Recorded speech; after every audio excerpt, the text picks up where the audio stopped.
It's May 11th, 2021, and my mouth is not working, but that's okay, because we have lots of people here tonight, and we're going to introduce the players right now. First, I am Gerissar, a PvP Padawan. Hey everyone, I'm Andallyn, and I think that is probably the most off-script intro you've ever done in all 129 episodes of this show. So, congratulations to you, Gerissar, for going off script for once. Recovering from the fumble. That's exactly what that it was. That was really nice. Yep. But you know what? We got people here that don't know what fumbling is because they are the Season 1 winners, the Season 1 champions of the 2021 AWC. So, first of all, who should we talk to first? Do we go North America or EU? Andallyn? Who do you Let's think? go EU first. Respect to our guys and friends across the pond. So, there you go. So, Maro, Blizo. Hey guys, how you doing? I'm good, thank you. I'm doing fine. Excellent. Just fine. Well, thanks for coming on the show. We're glad to have you. We look forward to kind of talking with you here a little bit today, and we also have our guys from the NA, Mr. Ceralium and Brain. How are you all today? Yo, how's it going? Oh, it's going great. Excellent. Well, here's our panel, Gerissar. So we've got our friends to kind of pick their brains and figure out what the finest and top moments were from this season 1 of our WoW esports. So yeah, let's first see. Let's do the icebreaker stuff first. Yeah, let's warm the. I mean, some people are still kind of shaking the cobwebs out and stretching their arms and legs. So first of all, guys, what have you been up to those last couple weeks? Let's start. Let's go around the table here first. Brain, what have you been up to the last couple weeks? Honestly, after the tournament, I haven't really been doing anything. Just kind of chilling, taking a break from retail because it's honestly like kind of a burnout for playing. Yeah. Too long. Playing a little bit of classic. Just chilling, honestly. Nice. What you been playing in classic? Playing a priest. Trying to get some like gear and stuff for BC, but other than that, not that much WoW. Very cool. Fair enough. Ceralium, what have you been up to? I've been gearing my DK. All right. Blood Unholy Frost. I've been playing Frost. Got to abuse hard style plus still less. Nice. Hey, that Heartstar, it's a crying shame. It's going to go away. It's actually a really good thing that it's going to go away. Depends how you look at it. Yeah. You'll kind of get the hang of Gerissar. Yeah. He's just a troll. Yeah. Well, as a mage main, I guess it's good that it's going away, right? Yeah, true. You got points there. Right. Definitely. Speaking of other mage mains, Maro, what have you been up to the last couple weeks? I've been just chilling mainly. I don't know. I've kind of took a break from retail as well. Been playing a bit, but not too much. Been playing some classic. Geared my classic mage. Played a little bit of TBC beta, but also not that much. And yeah, it's been doing some mild stuff, and just been chilling a bit. All right, just relaxing after the hard fought one or the hard fought wins. Mm-hmm. Blizo, how about you? Not much. I've been like chilling, playing some Football Manager, leveling on Classic and fixing my gear right now. So not much really. But yeah, I took a break from retail as well. Wow, not much to do there. Yeah, I've heard that from many people, even through the community. Just especially the high rated queues are pretty minimal right now. So I've heard some people actually tanking their rating or just like their 2's rating, like dropping it so they can get better queues. Yeah, it's rough. I know.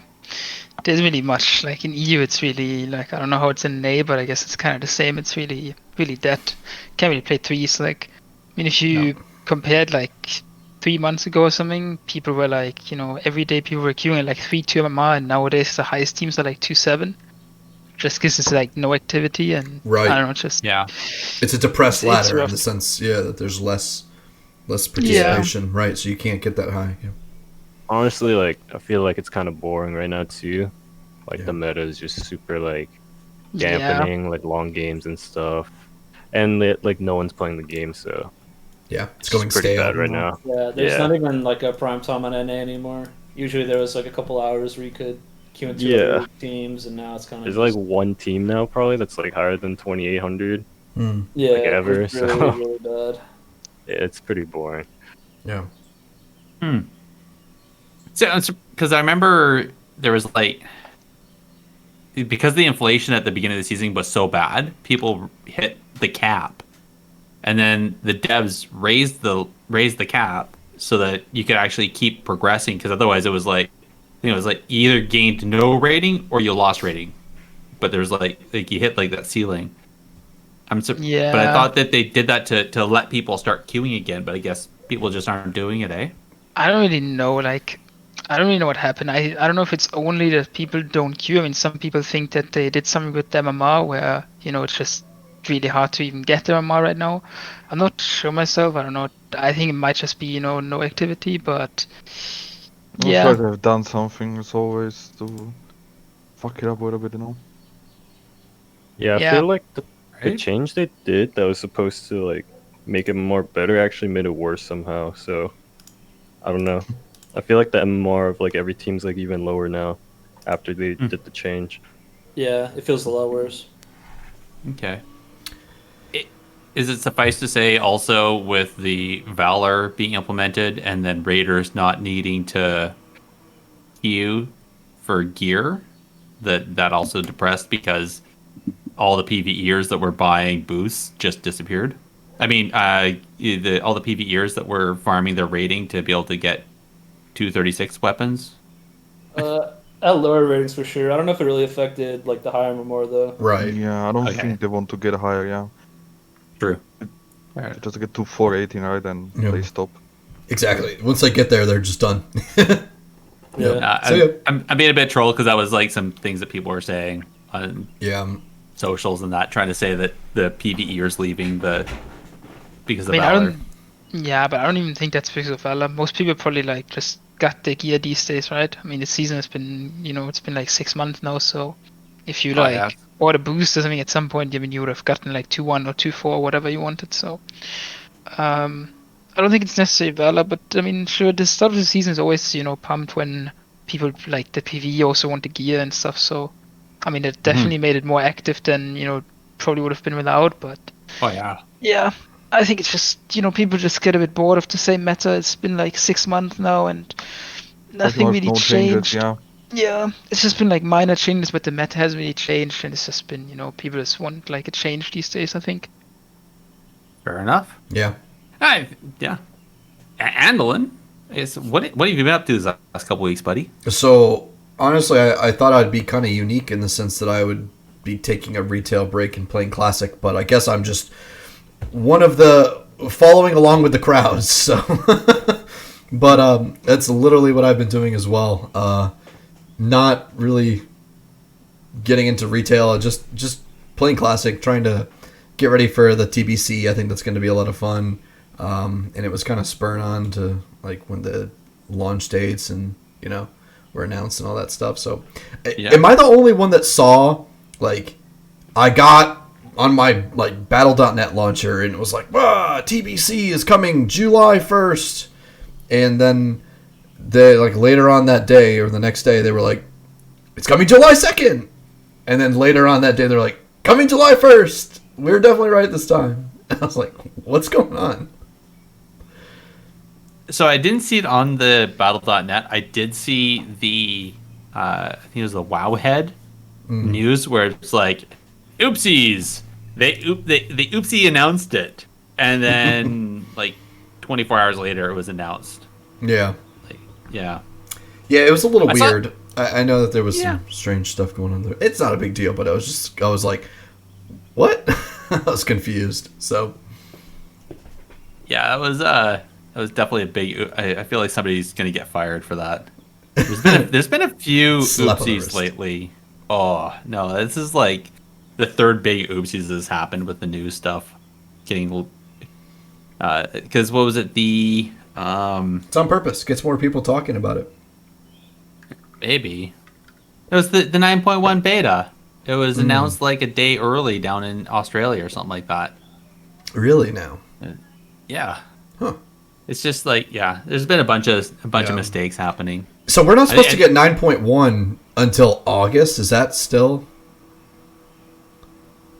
They haven't announced the time yet for. Yeah. They haven't announced 9.1 actual. We're still working through the beta. Yeah. So. Gee. Well, and they're still like they're doing regular updates on the PTR. So I don't think it's going to happen anytime. What do you guys think? Do you guys think it's going to happen by July or what? Yeah. I think it's coming soon. Probably, yeah. Yeah, I think it'll like be like start July. of July. Yeah, I think so too.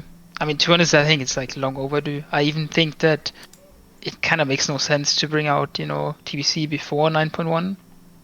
I think it's a bit weird. I think it would have been maybe better to, have like 2-3 months, like a 2-3 months like announcement for TBC, and then have like 9.1 as soon as possible, because it's been like 6 months, like I said earlier. But yeah, I don't know.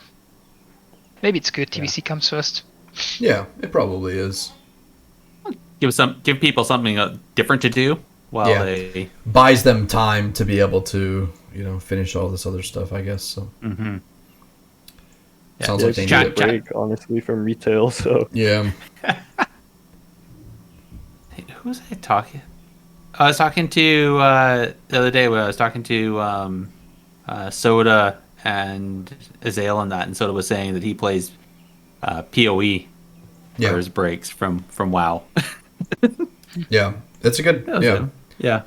Hack and slash and WoW I feel like are good compliments, because it's like you just go just destroy crap for a little bit, and then it's a nice yin and yang, I think.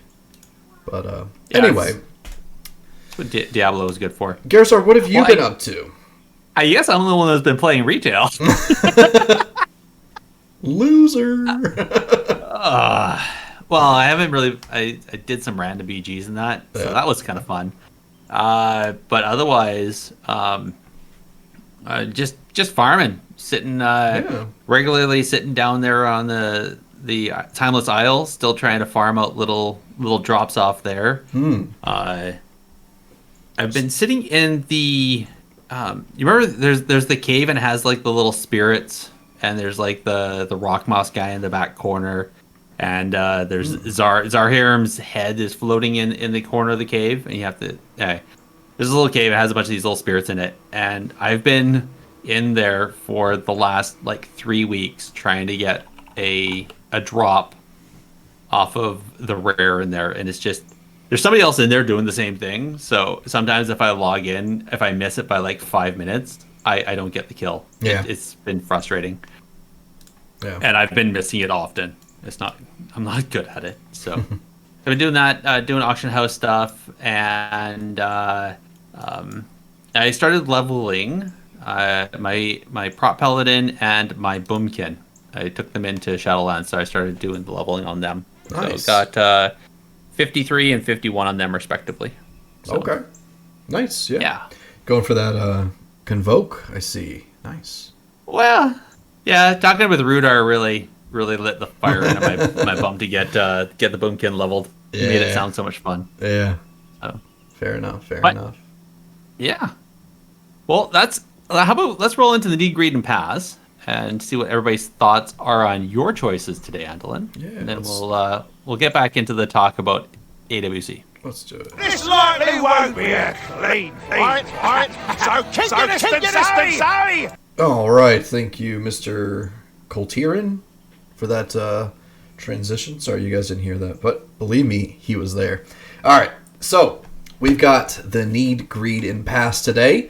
We're going to be talking about a topic that that's a little bit more personal to me, because I feel like this is a neglected part of the current game. However, we're going to be moving forward with some positive vibes. So that means these are no longer irrelevant. Of course, I'm talking about professions, okay? So Blizzard is adding in a new profession, all right? So between these three, you need to let me know which one you want to need on, which one you want to greed on, and which profession you're going to have to pass on. All right? So here are your options. New profession. The first, husbandry. Husbandry would be a profession where you can craft, essentially, and maybe have long-term investment crafts for different mounts, pets, companions, maybe different hunters' pets, and all sorts of different stuff like that, all around animals. So really cool if that's something that you're into with the battle pets or mount collector. Second option is fletching. So fletching would allow you to be able to craft bows, staves, different upgrades for bows and staves, and also potentially it'd be really cool if they ever implemented player housing. You could also do woodworking and craft different furniture for your house and stuff like that. That'd be awesome. Third option is the outfitter. As an outfitter, what you can do is you can craft dyes. So what you could do is you could make a black dye to be able to dye this cape black. Like, let's say, you wanted the legendary cloak, but you wanted it now in a black hue or a black tint. You could dye it black. And you could also do this to be able to tweak different transmog pieces and kind of put a new spin on being able to unlock alternate options for people who are diehard about transmog. Maybe that's you. So, because we all know that's the real end game. So those are your options, right? Husbandry, fletching, and the outfitter. Not all at once now. So let me know if you think if you think you're ready, and you can take it away. This is an easy choice for me. I know it is. Definitely need on the outfitter. Yeah. Okay. Yeah, I feel like most important thing in the game. Yeah, that's fair. You gotta look insane. I feel like probably pass on the mount stuff, at least for me, because I just use like one mount like every time. Which mount is that? I use the Spectral Tiger. Pretty basic. But Okay. There you go. Worth. And you're gonna greed on the fletching? Yeah. Okay. But transmog definitely bis. Yeah. Nice. Okay. Yeah, I mean, I would probably do the same. I need the outfitter. Maybe greed on the husbandry, and then pass on the fletching. Even though I kind of only use like one or two mounts as well, but still, better. Like, I'd rather have like a lot of mounts than, or like sick mounts than fletching doesn't sound that good. Doesn't sound that amazing. Yeah, I know. It is what it is. I would need on husbandry, I think. Then greed on the transmog thing and pass on the fletching or whatever it was. Yeah. Nice. I got you. All right. Ceralium, did you let us know? Oh, sorry. Yeah. Sorry, what was that? Did you tell us what your option was? Yeah, I would need on the outfitter. Okay. The other two don't matter. Good, yeah. He knows the real end game. Yep. That's hilarious. Yeah. So I'm gonna need on the outfitter as well, just because Daeok days. That totally throws me back to Dark Age of Camelot. Oh yeah, that's what the inspiration is. Yep. I knew it as soon as you said it, I was like, Yeah. yeah. So Dark Age of Camelot days, got to bring it back. Oh yeah. Totally didn't do. I would then greed on the husbandry, because I foresee this as being like, yeah. Imagine when you're saying that, I was imagining like being able to build my own bridle and then going out to get some sort of rare mount, just like how Beastmasters can go out and tame rare pets. I can see that being able to tame a rare mount that nobody else would be able to normally have. So Yeah. and then bows and arrows. Who cares? It's all about the guns. So Engineers make fletching. guns, right? Yep. Yeah, Fletching can go die. Because apparently you can't craft bows. Nobody can craft bows. You can only get them through like drops. Yeah. So you can buy them from NPCs Yeah. or get them as a drop. So yeah. yeah, I mean, not that it matters. Crafting is 100% useless. So, whatever. But Yeah. I'm going with the same option. I love the outfitter. I think that'd be so cool. I think it'd be so awesome, even if you were able to get it down to like to where you could start to control like groups of pixels or individual pixels of different pieces. To where if you were all about that, that Dark Council robe that's like super black and purple. You know what I'm talking about? Like if you could like change the different highlight colors, and you wouldn't actually change the design, just the colors that that make up the design. I think that'd be so neat and add such a unique spin that people could really start to draw some really, really cool looking transmog options, and it would make a lot of people look very unique. So that'd be awesome. Indeed. I can almost see them being able to put this in play soon, considering the latest news on transmog, where they're going to allow different individual left and right shoulders to be transmogged. So now you can actually have where you only have one shoulder piece showing instead of two. Yeah. So nice. The old school orc look kind of thing. Yeah. Yar. All right. Well, I love that. Again, chat, you're allowed to play along as well. So let us know what your ideas are on what you would need, read, or pass. And everybody listening at home, feel free to send that in on Twitter at technically_PVP or technicallypvp@gmail.com. In the meantime, let's move into the subject of analysis and talk more about PvP and AWC. I'm gonna light you up, sweet cheeks. Let's go. Let's do this. All right, guys. So tons of questions, tons of thoughts, tons of ideas. But first and foremost, I think I want to throw this to the NA side first. So, Brain, how are you feeling about how season 1 went on the North American side? Through the 4 cups, leading into the circuit, leading into the grand finals.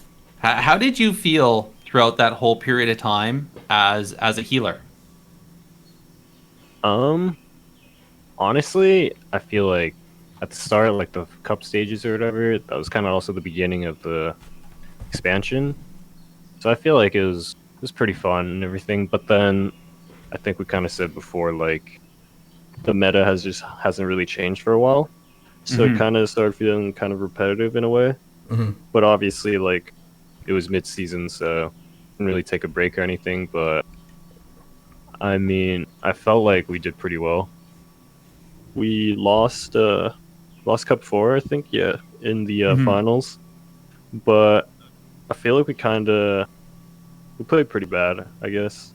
I feel like we kind of like lost ourselves or whatever instead, so it didn't really like bother us that much. And then going to the circuit, I don't know, we just kind of feel like we just like always kind of play our game, and like if we lose, we don't really let it like affect us for next time. So we kind of just are always like focused as a team and stuff. Okay. Oh, that's good. So I have to ask, on the healing side, you played like Holy Pally the whole time, or pretty darn close to it, right? Yeah. So now Holy Paladin was like super strong throughout most of the season. I think it was after 0.5 that there was a few changes that allowed for and a greater renown and everything else, where you started seeing Wrestler Druid and Holy Priest definitely start to shine. But you stuck with Holy Pally the whole time. Is just like that's just your comfort pick, or do you feel that that's still like of them all probably the strongest of the heals?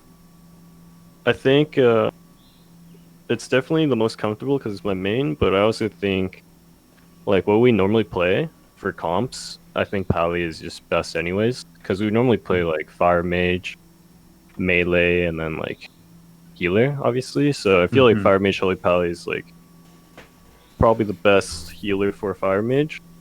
Yeah. And I feel like we're also just like super practiced with that and everything. And obviously Pallies were definitely the best for the cup stages. But I still think like after the changes they were still good. They just like went pretty fast. But if you're playing like fire mage HPAL, then you can kind of set up drinks anyways and stuff. Yeah. Okay. So with that approach, did you always did you lean into the Kyrian full force, or did you ever kind of really just want to go Venthyr but just never could, or like how is that? I actually did want to go Venthyr in the finals versus C9, just because like I could never get to the Resto Druid, so I actually kind of like wanted like Door Shatters or something to like catch him. But I feel like Kyrian's just like too OP with Holy Pally. I feel like if you don't have like Divine Toll, then Pally actually feels kind of weak, I guess. So I guess it kind of sucks that you like are forced to play Kyrian every game, I guess. Sure, yeah. I can imagine you want to just be able to go pull out some ashes, or what's it called, Ashen Hollow. So yeah. That's all. Yeah, definitely. I wish there was like more variation with that, but too bad there's just not. Yeah, fair enough. I think there's many people that have felt that with the Shadowlands, where the covenants, like at first they were like super strong. Like, there was some clear division. They definitely tightened that up, but there's still that clear winner for PvP or that clear winner for PvE, with a few niche opportunities otherwise. But it seemed like everybody pretty much just stuck with a clear what is basically best in slot, just based on covenants. Is that fair? Would you say that's fair, Ceralium? Maro? Yeah, I mean, I think that's always how it's going to be, right? In a competitive game, it's same with like racials or, the best faction, anything. There's always going to be something that's best, and just, I mean, if you want to win, you're obviously gonna, play what's best. So I don't think covenants are like that impactful in Arena. Like maybe they should have even, not had them for Arena, but yeah, I think it's always gonna be something that's best and everyone is gonna play it. Sure, maybe like in a matchup, maybe it depends and you're gonna play something else for a certain matchup, but yeah, I think it's kind of obvious for most classes what's best, and then you just go with that one. Yeah. So let me take a different approach here to a different question. So I kind of want to talk about what you guys feel like your respective teams, what maybe sets you guys apart in your regions. So tell me a little bit about like what your practice looked like. How often did you feel like you needed to practice, or did your team practice? Because I'd kind of like to know, because I know that there's a lot of we all expressed already just in the past 30 minutes of this show beginning that we're getting burnt out on retail. Even like Sidu has expressed on his stream how he's like, man, we just don't really practice anymore. We're probably going to lose for it, but it just is what it is, So tell me a little bit about what your practice looked like, and how you guys have dealt with maybe the staleness of the meta, or how you've powered through, or maybe what sets you apart. Was it your practice? Was it something else? I mean, I can just start for us. I don't think it's the practice. I don't think we played a lot. Well, a lot. I mean, we tried to play every day, like the week before the finals. I think we missed like 1 or 2 days, maybe, but we played like 5-6 days out of like 7 or 8. But I don't think, like, outside of that, before that, we also took, like, after the circuit, there was 2 weeks till the finals, right? So we like literally didn't play together for an entire week. Then we played a bit the next week. But I don't think it's necessarily practice. I mean, for us, I just think that we kind of have like, the best players of each class, at least in Europe, or, close to the best. And I think we're just, playing good together. There isn't really much to it. Obviously, we do like prepare, and we do, our preparations for the games, but it's not so much about playing so much together. It's more about, everyone plays the game himself whenever he can. And then, we just try to like talk about what we want to do in turn, like in certain matchups and stuff, and then we just go from there. Cool. I remember the last time we talked when you guys won the PFA championships, and you said that you guys actually didn't play together, like the week leading up to the grand finals. You like played the game with other people, but you guys just like didn't bother playing with each other because you didn't want to. Yeah, I mean, I said that last year, but I don't think you need to play that much with people. Like, for example, this year we obviously had to, make 2 changes. And even when we had to, get Frosty in instead of Zeepa in the middle of the season, it's not like we started like spam playing together. Like, I haven't played with Frosty before we, played as a team now, since maybe like Warlords of Drain or maybe like Legion or something, like at least not like actively. But we just, we just played like a lot the first few days. We just tried to play every day for like a week. And then we kind of felt like it was good, or we were like playing good enough together. And then from there on, it's just, play good individually. I think people are sometimes making like synergy like a thing that's like not as big as it really is in WoW. I think if you just have good comms and you just talk good, then there isn't really like a big thing just such as synergy. It's just about playing good individually. So do you kind of carry that in through each game, or is there?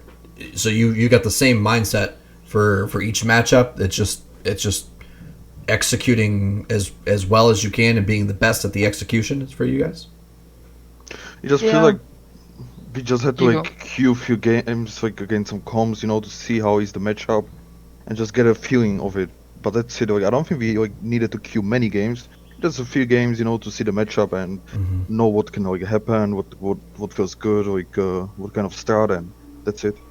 Okay, and then you would kind of theory craft that matchup. Yeah, pretty much. Okay, nice. Yeah, and then you just, like you said, if you have the best people at executing, you execute that theory, and it's paid off for you. Okay, nice, awesome. What about Method NA? Yeah. How about you guys? How did you guys prepare? I mean, me individually, I was playing a lot with anybody I could really on ladder, and then we would usually try to find, I don't know, we tried every night. Some nights we couldn't, but we'd usually try to find war games, the matchups that were beneficial for us against other circuit teams, and we would just try to play, a couple hours a night. If we couldn't find war games, we would play ladder. And I mean, it's not really about playing a lot of games, like Blizo said. It's more so about playing the specific matchup and knowing what you want to do into it, having the right strat, talents, etc. So for us, it's just about finding a way to find, good way to practice into X comp, X matchup. What was? I'm sorry. Okay, go ahead. Okay, what was probably the biggest hurdle? Did you have we could probably speculate, but just from your point of view, what was the biggest hurdle for you guys? Like a certain matchup, or maybe like finding a certain counter to a particular matchup or something like that? What was your biggest struggle? Well, definitely like the hardest comp for us is Mage Lock, and it's really hard to get practice into Mage Lock because the only team that's actually good at Mage Lock is Cloud9. So for us to be able to practice into them, we have to practice into that team specifically. Yeah. And they don't usually wargame us, so it's very hard to get practice into that. We just kind of have to... I mean, the first time we fought them was the first time we played them into Mage Lock this year, and we didn't really know how the matchup played. We just knew that Armpile was a decent matchup into it, and we got 3-0'd, but we learned a lot from it, and that helped us later on in the finals. Yeah, I was wondering about that because, Cup 1, you guys went into C9, and they 3-0'd you, and then after that, you guys just kept getting better and better, to the point where C9 was the only loss that you guys took in the circuit. But even then, you beat them twice in the finals. So that's like they're like the team to beat kind of thing compared to the. Yeah, I mean, we're pretty confident to them. We just knew that was like a pretty hard matchup for us because we knew we had the comp to beat it. We just didn't know the right way to beat it. So I think in the circuit, it definitely helped. Even though we lost, I would say, exactly. Like, even though we got 3-0'd or whatever, I feel like we kind of just took that as like war games in a way to like learn some stuff. And like, even though we lost like every game, we kind of just like knew like what we had to do like better and stuff in those 3 games.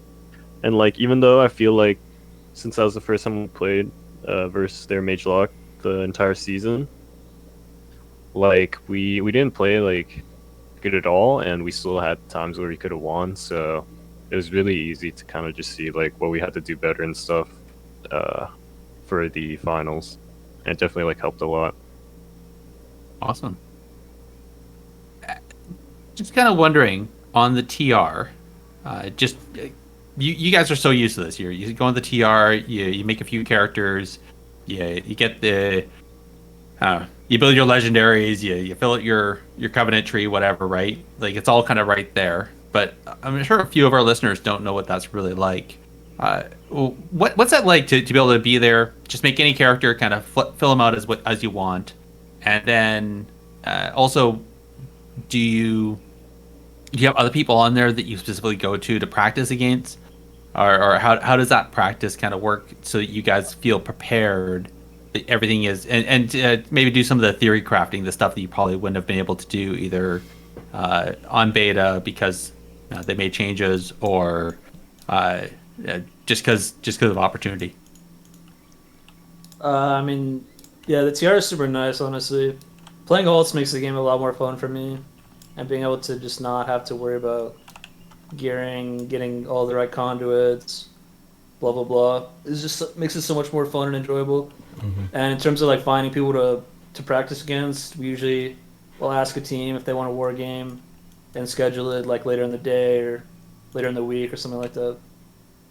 Nice. Yeah. And if they don't war game us, we just snipe them on ladder, of course. There you Of course. go. Yeah. How about skill cap? Same thing. Yeah, I mean the tier is obviously Except the nice. sniping. Except the sniping on water. Yeah. I mean, for us it was kind of like They would I mean, have we to didn't snipe play. us. Yeah, I mean we also didn't play that many comps this year. I feel like we also didn't really have to, so there wasn't really much. Like we didn't feel like we needed to. Like the last week, for example, before these finals, we only try to we wargamed almost every day, but it wasn't really to get like prac into matchups. It was more like to just play the game, like because ladder is so dead that there was no point for us to play ladder. So we literally just did it just to prac. I mean, other than that, the tier is obviously nice. I mean, I think this expansion it's not as big. I mean, I guess in BFA wasn't that bad either, because you kind of have like close to the Bisky on live servers too. Okay. But I guess it's like it's good to be able to swap around with racials and covenants and stats a bit and these kind of things. Actually, that makes me wonder. Did you guys have like multiple? No, Maro, since you're the one talking, Yeah. or even Blizo, everybody. Do you guys have like multiple mage of different races and different covenants? Yeah. Or Yeah. I think I had like 12 mages on the TR or something. I made like 3 races, like mage, human, night elf, and orc, and then I just made every covenant once. Pretty much. Wow. Even though I never really played Necro, but I mean, I had it just in case. Just in Okay. case. It wasn't that bad for Frost, it was okay, but I never really used it. all right, Blizo, how many warriors did you have? I mean, I think it was like 10 warriors. Okay. 10? I think Okay. it was 10 actually. Oh my gosh. How many of them For are me, prot? it's super easy just because like I don't know, like Necrolord is terrible for Pally, and like Right. so is Knife. I mean, I had like one Venthyr Pally, I think, but I know like Drake, our teammate, had like 9 or 10 warriors for sure. Cause Like 10 Gotta months have- too. yeah, Yeah, you need more covenants for warrior. yeah, it's insane. He actually had like 30 characters on TR. Horrible. Wow. Did you have any other healers other than Holy Pallies there, Brain? Yeah, I had the Shaman and Priest set up, but I just felt like it was never better to play that over Pally with Fire Yeah. Mage, so Yeah. just never logged on. I can see that. I can totally see that. All right. Okay. This one. So, this is a great question we got from. This one from Twitter, but when you guys are actually in arena, how much? Like, you guys play so many games. I'm sure like a lot of the reactions are almost automatic. Like, you almost know what's going to happen next. You know what the other team setup is. You know what CDs to trade at, or what defensives to trade for what CDs, all that stuff. But I don't know.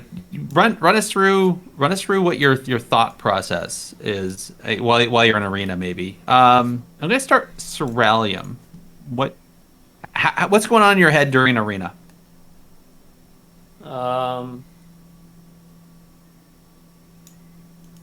Not really sure. Just kind of Just an autopilot. doing my thing. Yeah. I don't know. Usually, depending on like a matchup, we know what we want to do, and we just try to communicate. And I mean, I guess I don't really think a lot about it, so I'm not really sure. Okay. So like, have you? That's fair. Do you have like certain? I mean, you could say as much as you want or as little as you want, but like, do you guys maybe have certain tendencies to like maybe tilt against certain comps or not tilt, and so you stay focused, or like, do you have certain ways of like staying or immuning yourself, or maybe immuning your teammates from those types of things, or just to kind of give you some juice? Well, I definitely tilt versus Mage Lock. That's Yeah. I feel like Mage Lock is super tilting the fight because It's fair. literally everyone's just in CC the whole game. And I think Drake tilts And- about everything in the game. Drake also doesn't like people training him, so I kind of tilts him every time any team goes in. But I don't know. I guess we're all like pretty used to it at this point. Like, Mm-hmm. just know that like even though it's annoying, that's just how the matchup is, and Mhm. eventually it'll like be better as dampening goes on, especially versus like Mage Lock, I guess. Okay. Fair enough. But Blizo, how about you, bud? Yeah, I don't know. There's like I'm just on autopilot, I guess. Like I don't really get tilted in arena, not in tournaments at least.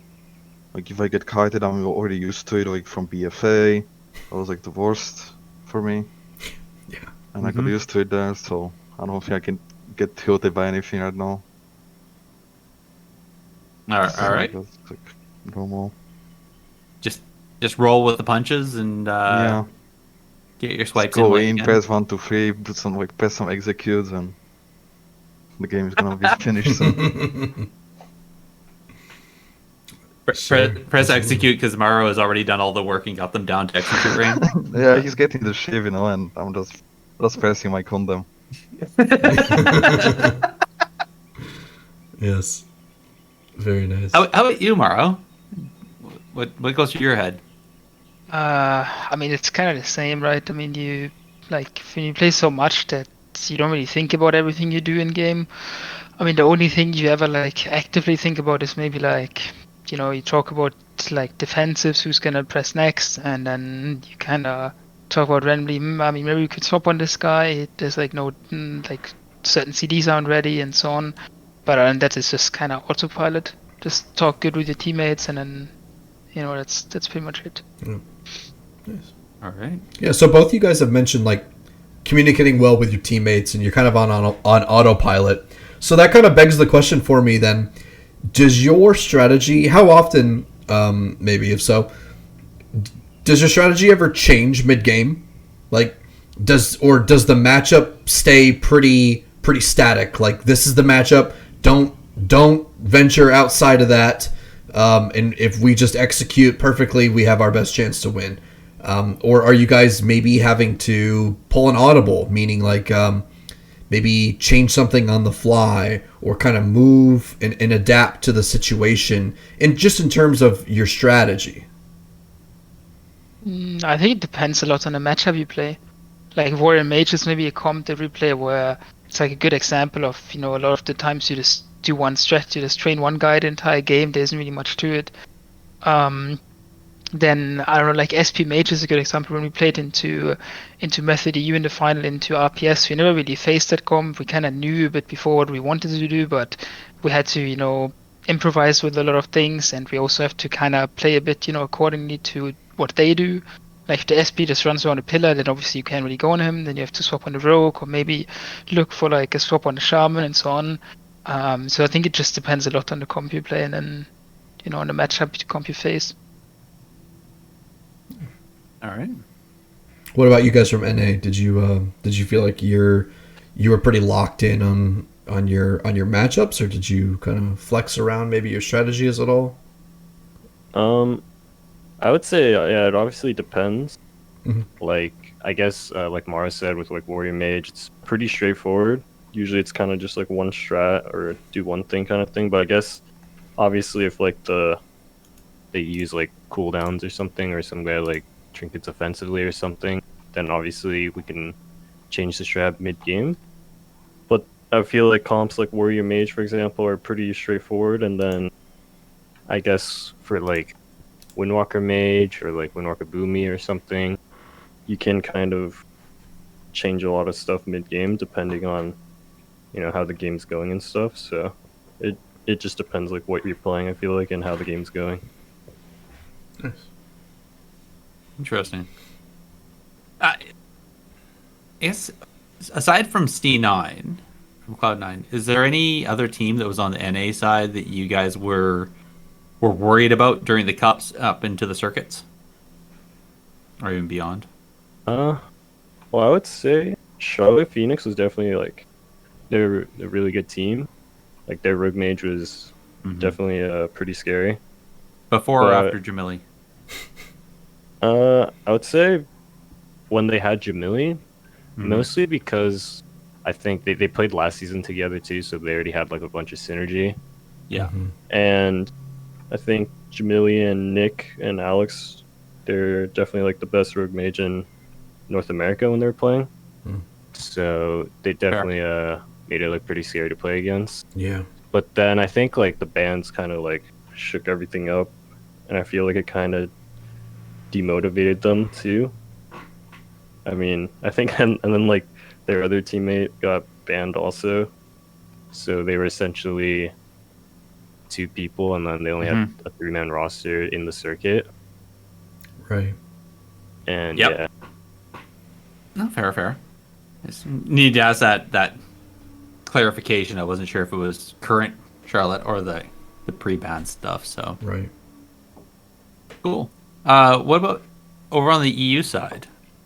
Did you guys have any, like, you guys pretty much, I think, it was 3rd place on Cup 1, 1st place every cup after that. You took 1st place with no losses during the circuit, and then took 1st place at the final. Was there any team that you guys were afraid of?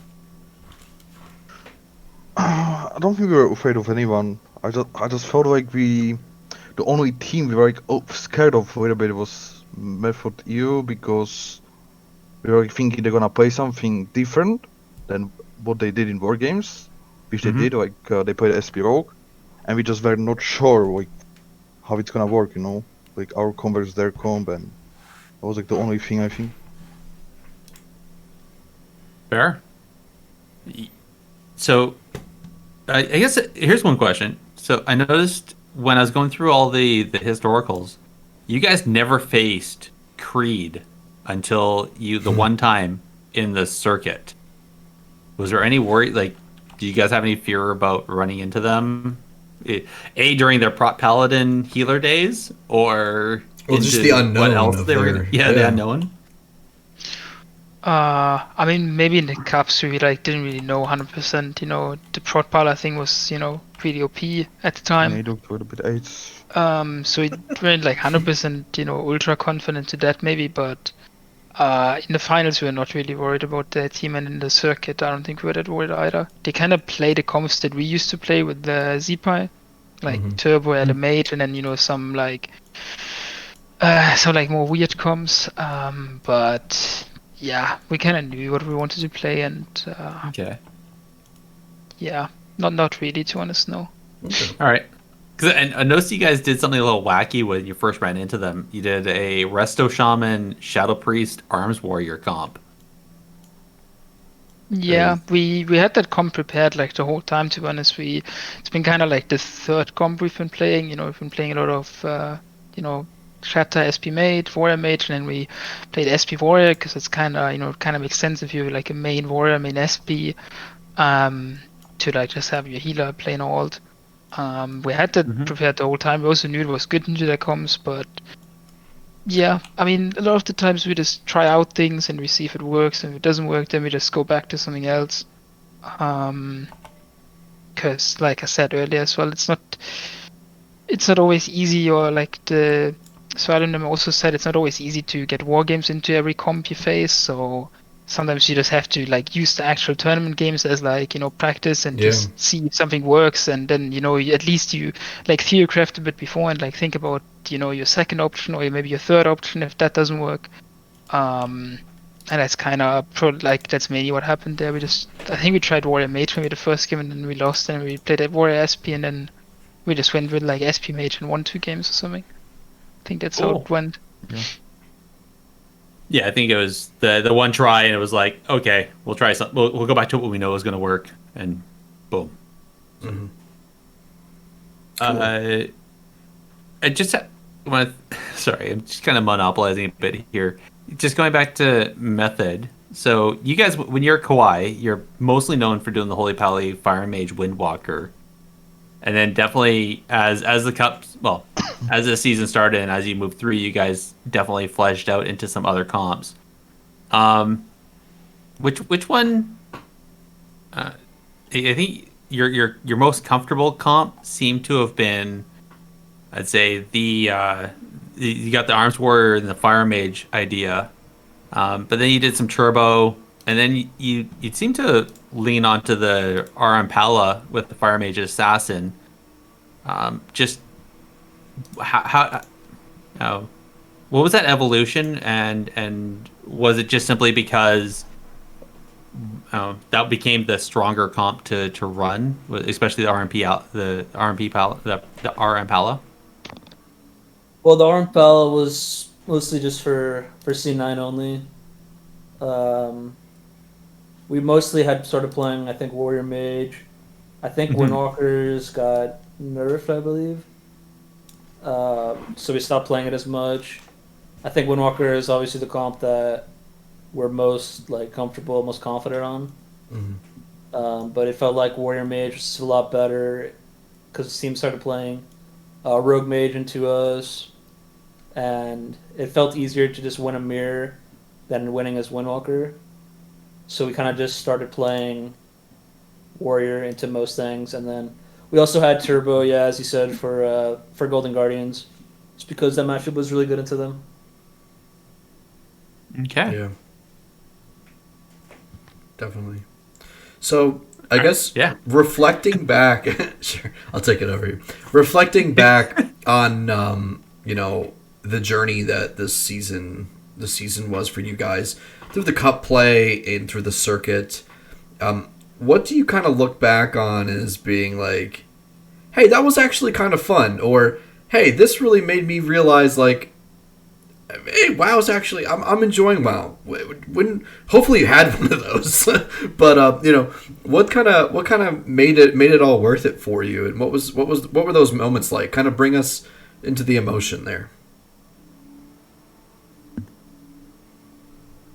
I mean, for me personally, like competing is just always fun for me. Even if a matchup is really kind of boring, it's just the adrenaline.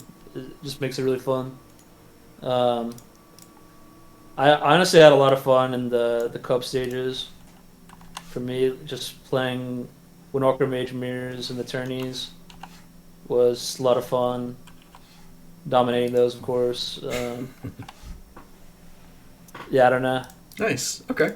Yeah, that's awesome. I would just say early season was the most fun for me. Very cool. Very cool.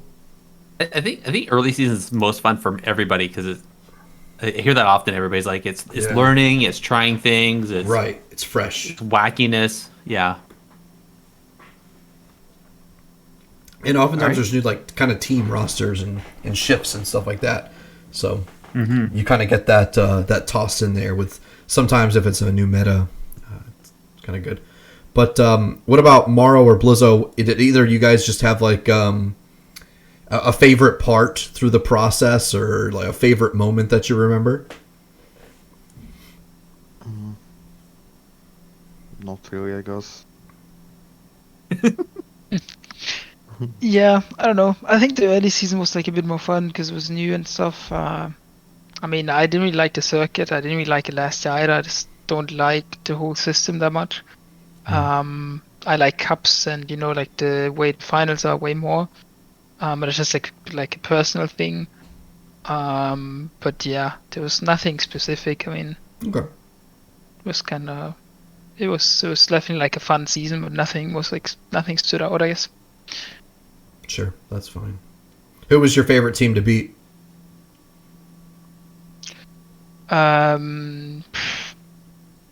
Probably, I mean, favorite team to beat.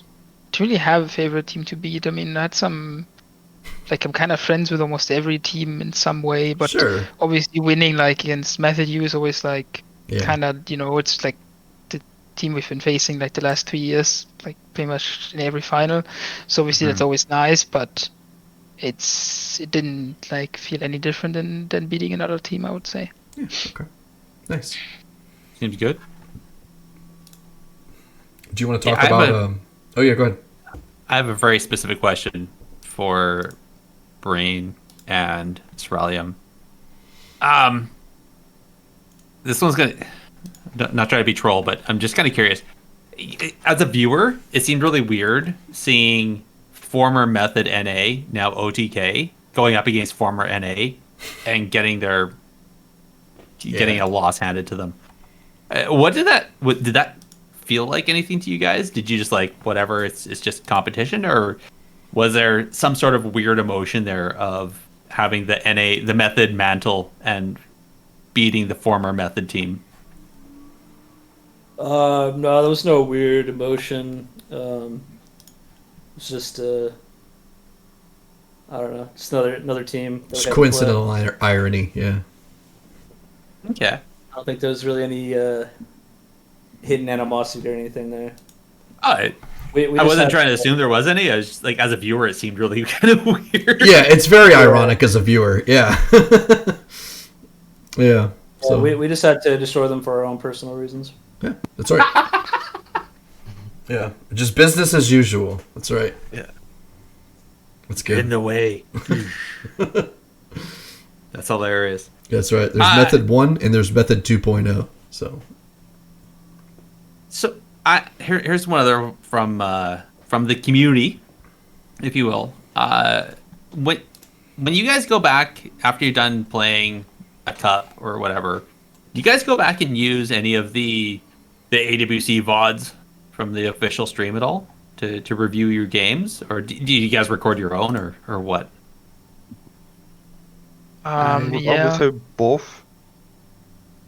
We Okay. usually, record the games as well, and but we also watch some votes.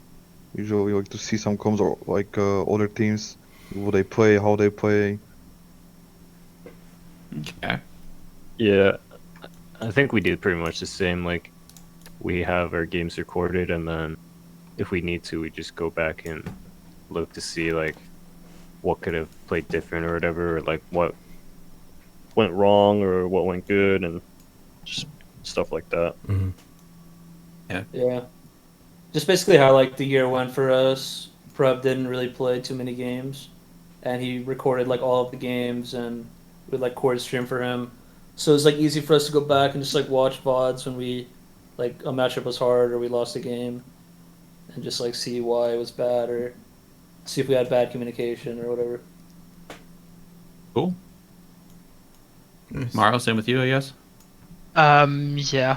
I mean, we only really look at games. At least I feel like we only really look at games when we either lose or when we feel like we should have lost.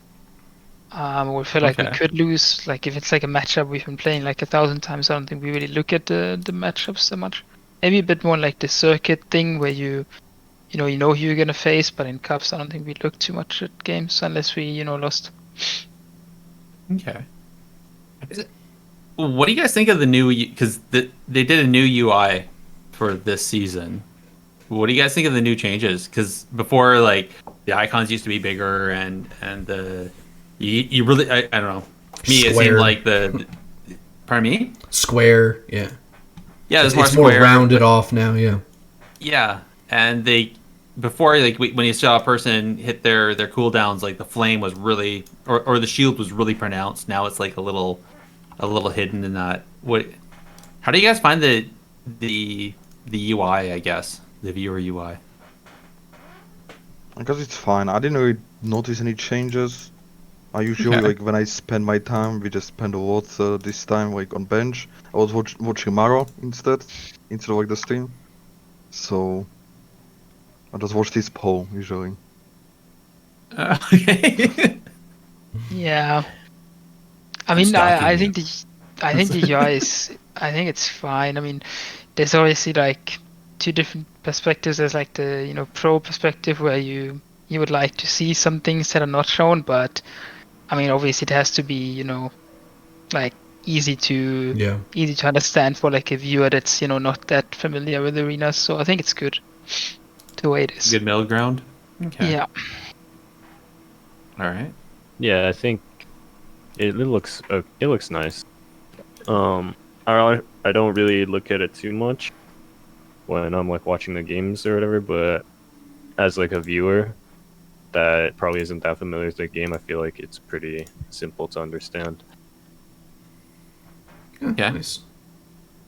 Cool. One thing. Sorry, you just tweaked me on something. It was something that was said in another podcast, and I have to ask the question. So you guys are both on 4 roster teams. The fourth player, the player that's on the bench, when the gates open, or not even like when you guys zone in, how much is that fourth player hitting on the what's it, the link that shows what the gear is and what the covenants are and the talents and all that, Yeah. and whispering in your ear? How often is somebody in the eyes in the sky? I mean, it happens sometimes. Depends a bit on what you face and stuff. Sometimes you want to see things, but then like you obviously see them instantly. I mean, to rogues, for example, it was good to always see if they're playing like one dance build or like normal build. But most of the things you saw yourself kind of quickly. But yeah, I mean, sometimes you would tell like the fourth guy to try and check for something specific in the matchup, but it honestly wasn't that much this year. It was like a bit in some matchups, but not too much. Yeah, not many like abilities go out. Yeah, I think just sometimes like the fourth guy will look for example, like what legendary like a rogue is using, if like the acid rogue is using the crit legendary, or like the one dance thing, or just like a PvP town or something. But I feel like that was probably more in BFA when like people had more like things they could play, like conduits and like safeguard or whatever. But yeah, just All like right. here and there. Okay, I was kind of wondering about that. So cool. Okay, I think we've pretty much covered. I'd like to ask some other questions about live PvP. Just kind of shift over slightly to that. Sure. So, just understanding, like, again, over on TR, you have access to pretty much anything. You can basically just make a character, and in so many minutes, you have a new covenant, a new race, a new conduit, soulbind, all that stuff, right? I guess what over on the live, would you guys understand that? What would you like to see switched up? Is there anything you'd like to see switched up over on the live side in, I don't know, progression systems, or even just some performance issues, or just like the way the ladder is actually set up? Is there anything there that you guys are finding that, because like you said, you guys have all kind of, other than the ladder being dead, you've kind of walked away from live play. Is there anything you'd like to see changed up? I feel like they should make gearing alts like way easier, because I think it needs like way too much honor to like gear something up. And I feel like alts are kind of fun to play sometimes, especially when Qs are dead. I'll agree with that. Yeah, that's definitely a good point. I mean, I don't know. Giving alts has been like really annoying this season, so I haven't really been playing that much.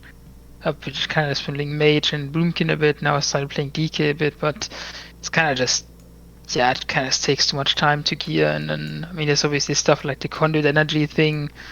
I mean, for me, it doesn't really matter as a mage because I feel like I never really swap, but I guess for like, you know, some classes it's really annoying.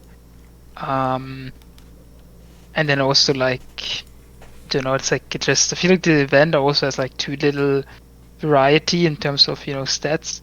It's kind of like, it's good that there's a PvP vendor, but it doesn't really have many like different stat combinations, so it's kind of like, yeah, if you're lucky and your class kind of needs these stats, then it's good, and if not, you're kind of like, it's obviously a bit worse, but yeah, I think it's okay this season. Could have been worse, could have been better, definitely though. Yeah. Right? Yeah. Blizo? There's not much to say actually. Kinda agree with what they said. Takes too long to get out. So you can't really play like more outs or stuff like that. Okay. Okay. So you guys are all pretty much either just playing your mains or just playing something else, another game. So. Okay. Yeah. So let's take that a little bit further. So if you had, you know, the ladder's pretty striated between, you know, some people are playing at 2K, and that's where they sit. You know, others at different ratings. What do you think? What do you think holds most players back on the live ladder? Is it maybe their strategies? Is it maybe their attitudes? Is it what do you think or perceive as being maybe the reason why most people don't push, or why maybe people have such a hard time pushing on the ladder? I mean, I think a lot of it is probably just people not, I mean, obviously, like, just not playing good enough, but I think a lot of it is just mentality. I think a lot of people have, like, this mentality where they lose a game and they try to look for mistakes in their teammates. And I always try to, at least I try to do that, where when we lose a game, I always think about anything I could have done better, even if it's the smallest thing, before I try and, you know, look at what my teammates did wrong. Mm-hmm. I think that's something that definitely helps just to improve, because if you just look at like any minor thing you could have done better, even if it's, you know, just one small thing, it definitely helps you self-improve, and I don't think it's that good to just look at your teammates and say, this guy didn't play good, that's how we lost. If you yourself could have done something better. But other than that, I think a lot of it, when I see like people on lower MA, I think they're really inconsistent. Like when I say lower MA, I mean like 2.2, 2.3, 2.4, like lad level people. They have like good games, sometimes they have bad games. They also like sometimes do wrong strats and stuff, but I think it's kind of easy these days to get the right strats because so many people are streaming, so many guides out there. So like to find the right strat into a certain comp shouldn't be too hard. So yeah, I think it's just, you know, people are just being a bit too inconsistent maybe. Okay. Inconsistent in what, like their execution on something specific, or? Yeah, and just the way they play. They have like good games and then they have bad games, and okay. Maybe they also don't understand why they're losing. I think that's a big thing, like understanding why you lost the game, and I think it like requires like a certain amount of like knowledge of the game to see that. So yeah, that's maybe a factor too. Okay. So maybe you would suggest, or what would you suggest then? Maybe for someone who's struggling with like not being able to see the game, because it's rarely would you kind of look introspectively and be like, I just don't understand the game enough, unless it's like I just have no idea what's going on, you know. So maybe maybe rewatch VODs or something. I mean, maybe that helps if you like look at the game, you know, again. Yeah. Like I don't think that's something that we do a lot, but we like we don't look at a game and like we kind of know why we lost, right? But I mean, maybe that helps. I mean, other than that, I don't know. Like it's just yeah, it's hard. I mean, you just need to play a lot, to be honest. Like, I feel Yeah. like you can always learn new things. You need to play different combos, different classes. I mean, these kind of things definitely help Yeah, to I think understand why you're losing or why you're winning. playing a lot. I like that option. I think that's been always the best for me. Yeah. What about anyone else? You guys have anything that you'd like to kind of input on that, or any other No, I was points? just gonna agree. I've been doing a lot of boosts this season, Okay. around 2400, and I'll fight people who are who do like really good things, and then I'll play them again later, and they'll play completely different. So I definitely agree that it's definitely just a consistency thing for a lot of people, and then also knowing the right strats and things like that. Nice. I think that's definitely part of that is just the human condition where, depending on what's going on with the person, if they're tired or if they're, maybe something going on the day or whatever, that they will always, so one day you'll play perfectly, or that one time you'll have that perfect game, and then the next game you'll mess something up, right? Like, here's a question: has anybody fat fingered by accident and like completely oopsied? I mean, we have one guy in this call who did it on LAN. I mean, it happened a few times. Like, I missed my carry. Yeah, I mean, it happens definitely. Of course, you sometimes mispress a button. I mean, depending on how your binds are, sometimes it's like an important button, sometimes it's not a big deal. Yeah. But that definitely happens. I mean, maybe less for us than for like lower rated people, but definitely happens. Okay. So you guys are human. Okay. I feel like there's like a really funny story there somewhere. No? Okay. I mean, yeah, people, sometimes people mispress their parry and then they get swapped and die, but I mean, there isn't much to it. It happens. It happens to the best. Yes. Can win them all. Did you? Okay. I love it. So why don't we talk? Go. Okay. Why don't we talk a little bit maybe about your experience with the AWC itself? And I mean, just to kind of, for clarity, like we've acknowledged the meta is stale. We all have our gripes and stuff. Let's leave that on the shelf for now. And let's talk specifically about the AWC, the actual esport league that Blizzard is putting out.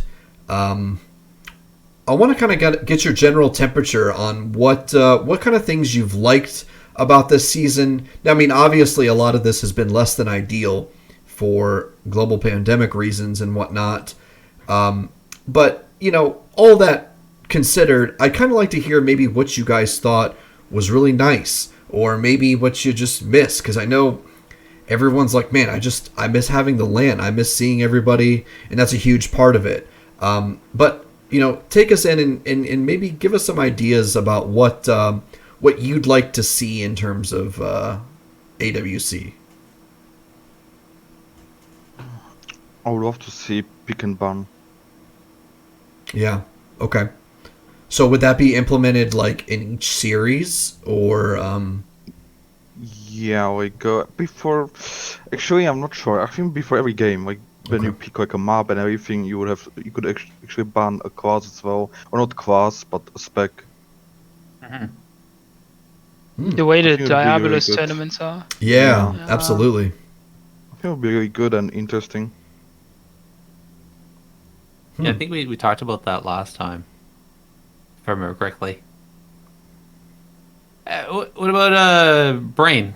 You've been quiet for a while.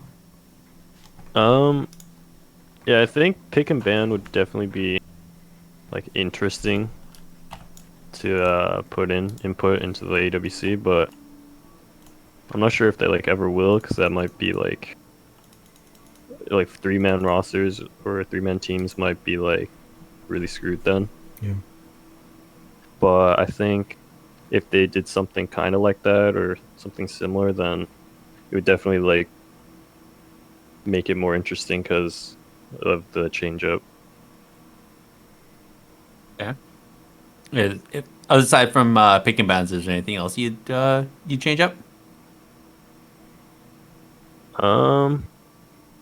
Maybe like map bans or something. I guess that could be like something too. Yeah, Or maybe like predetermine like the maps played in the series kind of thing, off of like draft. I think they like used to do that in like Counter-Strike. Oh, I didn't know about that. That's a new idea. Ceralium, how about you? I mean, I just recently started competing last year, so I can't really say that I miss lands, but I would like to eventually see lands when it's possible.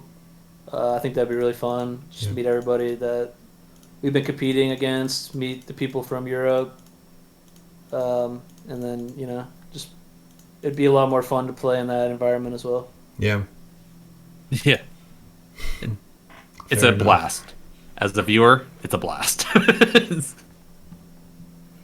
Yeah. What about hearing the war banner drop and hearing those drums hit with the bass in the hall is just mind blowing.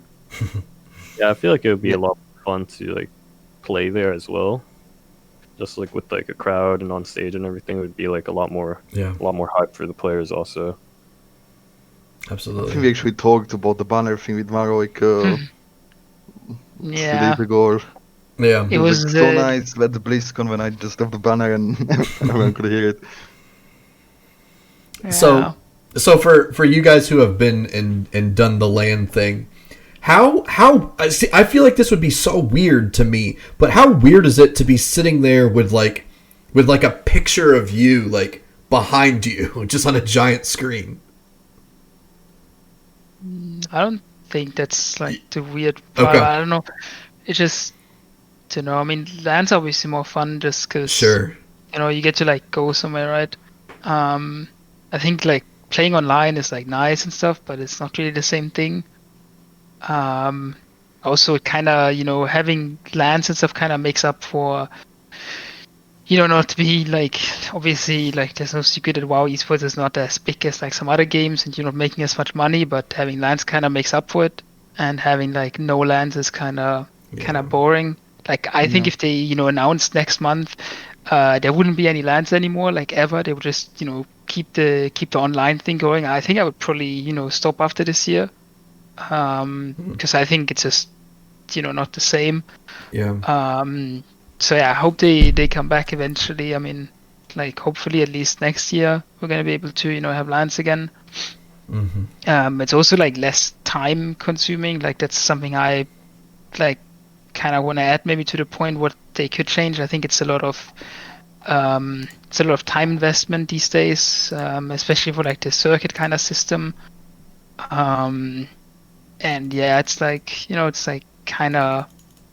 Yeah, I think it was better when there was LANs where you just, played like 3 cups or something, 3 weeks, then you had a LAN, then you played another 3 cups, you had a LAN, and then, you had BlizzCon if you qualified or something like that. I think it's way more fun than, having to play like so much over the entire year.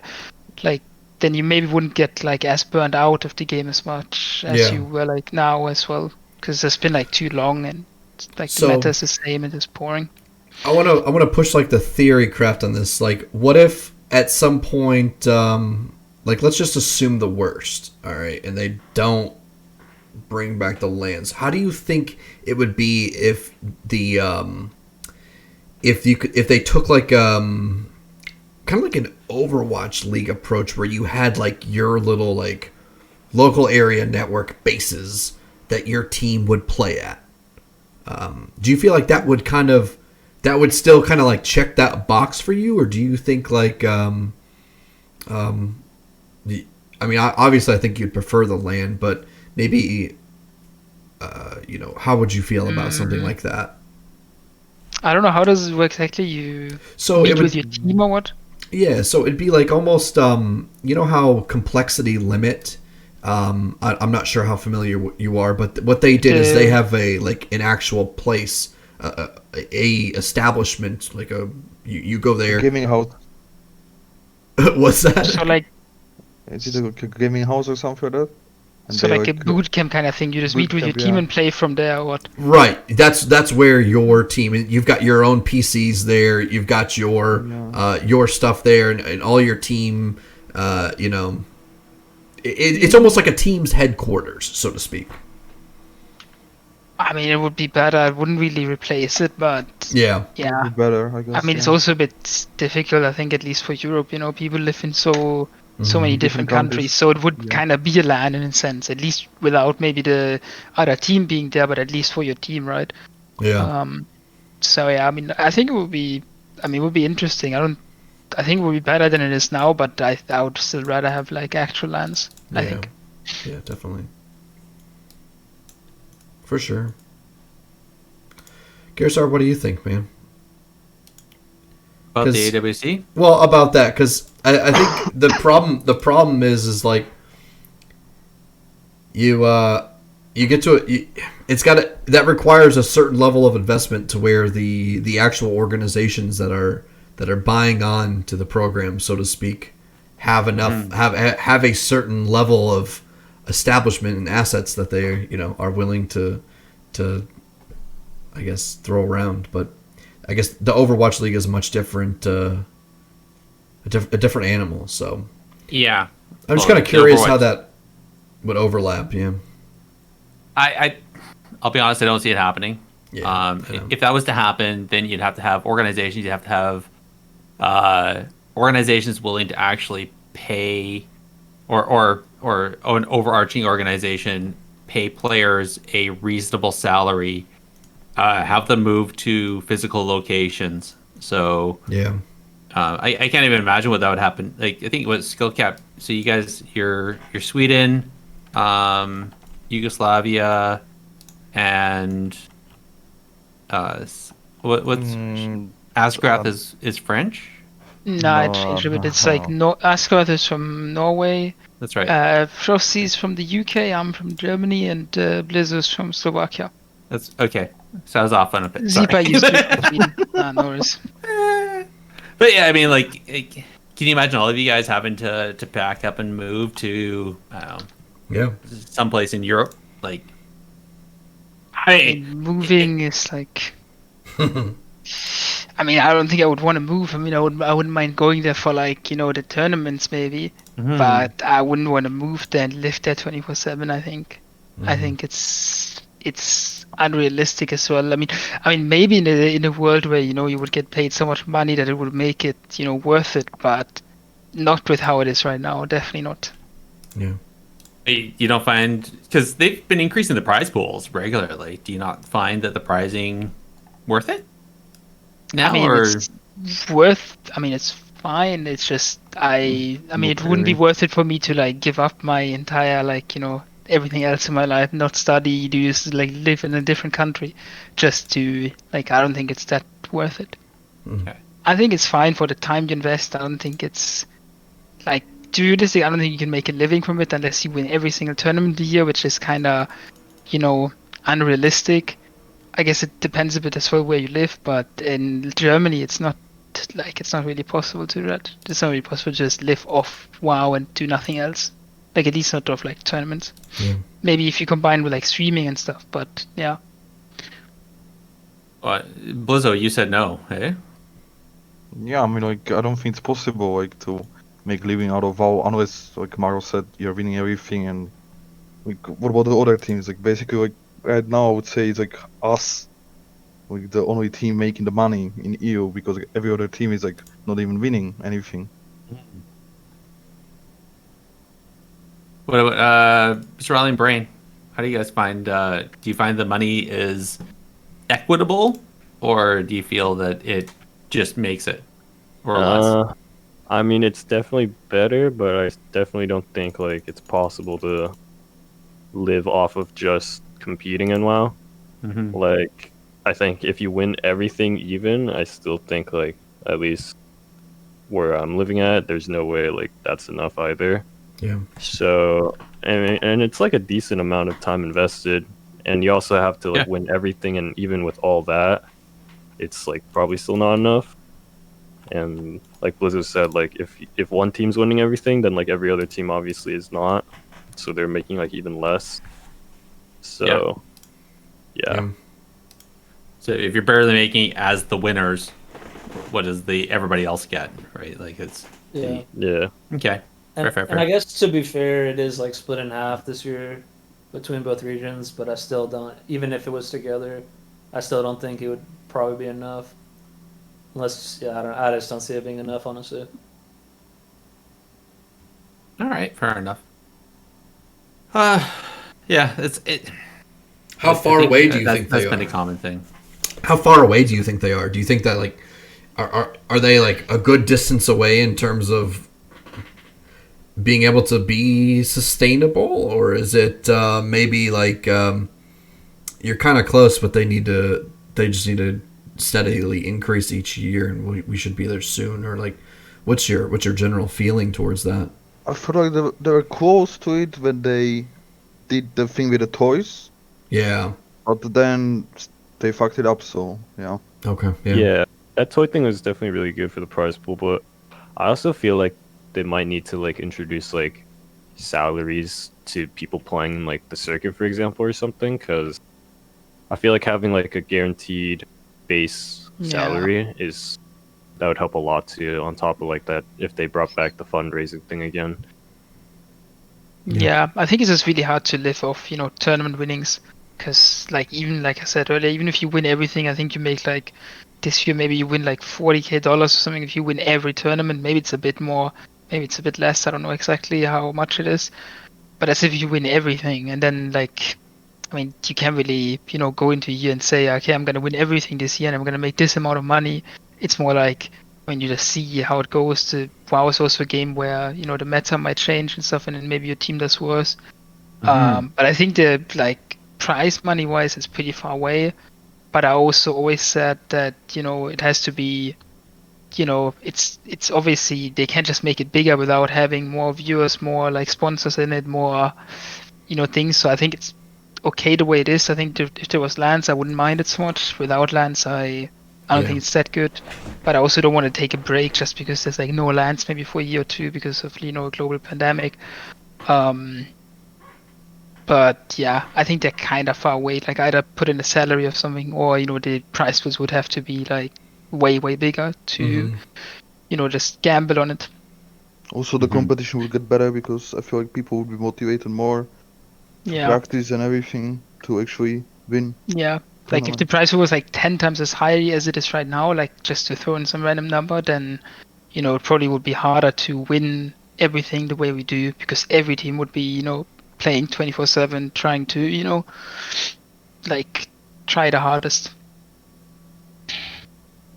I feel like to get salaries, you need to have some serious backing. Like that's the why it works for Overwatch, is that they have organizations with serious backing, with $1 million buy-ins and stuff like that.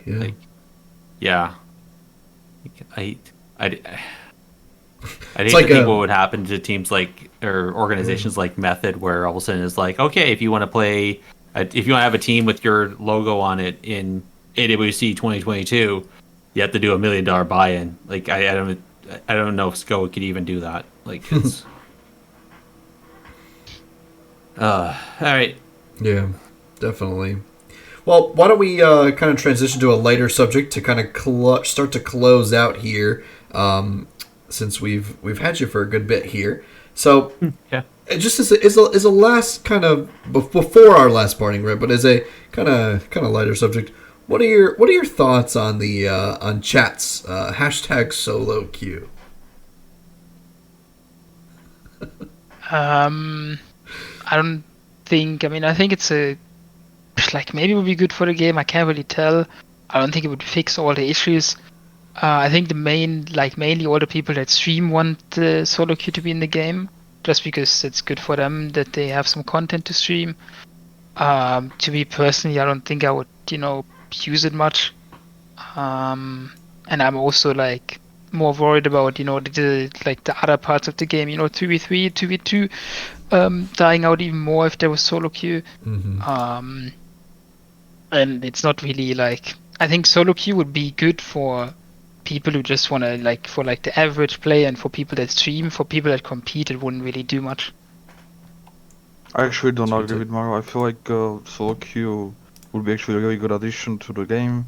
Like, people would get to play their ults, and but the only thing which is like, which would worry me a little bit, is what Maro said. Like maybe the other bracket would die more, which happened on Arena tournament as well, when there was like a solo queue, like 3 versus 3 bracket, like was less active basically because of that. But I feel like it would be a really good addition to the game. You can just walk in, and play. You don't have to look for teammates. Yeah, I feel like it would be good for the average player, because the LFG system right now is really bad for people that don't have like people that they normally play with or can easily play with and stuff. So it'd be good for like the average player, but I think like they said, it might like split the player base even more, and like the player base right now is not even big to begin with, so that might like really divide the player base even more, and maybe queues will be like even more dead for like 3s or 2s. Yeah. So do you think that this would be something that would?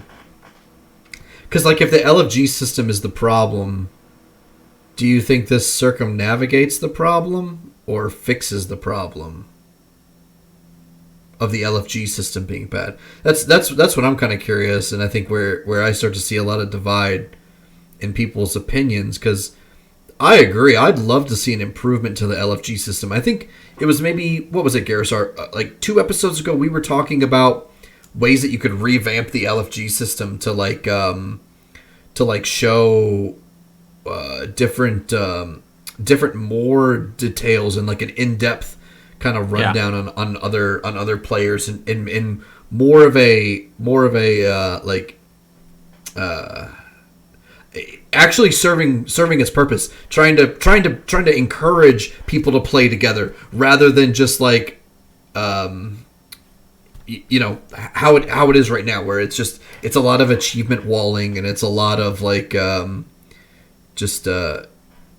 I don't know, things that are inorganically separating players from playing together. So I mean, well, to kind of get back to the question here, I feel like in LFG, so until you find somebody that's consistent, somebody that you can call upon as a regular friend, like, so I was talking to somebody else about this. I was kidding. So if anybody plays like basketball, right? Like there's always like the community courts or the community basketball zone, right? Mm-hmm. So you can go there and if you play some basketball with just play some pickup games, play some 3-on-3 or something like that. It can be fun, but you always show up and people get to know you, right? People get to know what your abilities are, and so you end up the people that are really good, if they see you, they'll probably try to grab you to make that better team, right? Mm-hmm. But if every time you show up and nobody knows who you are, and they're asking you to wear some sort of a sign that says, "I know what I'm doing," because they're holding some sort of a rating, and they're on some sort of a ladder, and they don't want to drop. They don't want to lose a bunch of rating, figuring out if you're good or not. Right? Like that's part of an issue, right? So the only thing that we have right now in the system is achievements. Well, prove to me that you know what you're doing, so I don't take a hit in where I am on my prestige. Okay, well, so in some sort of a community court or something like that's not a problem. People get to know you or whatever. But in a game where it's faceless, and if I change a character, I'm a completely different person, right? And then on top of that, every once in a while, so especially in 2s, if I show up in 2s, if I run into somebody who's case, let's say Ceralium is playing 2s with viewers. Great.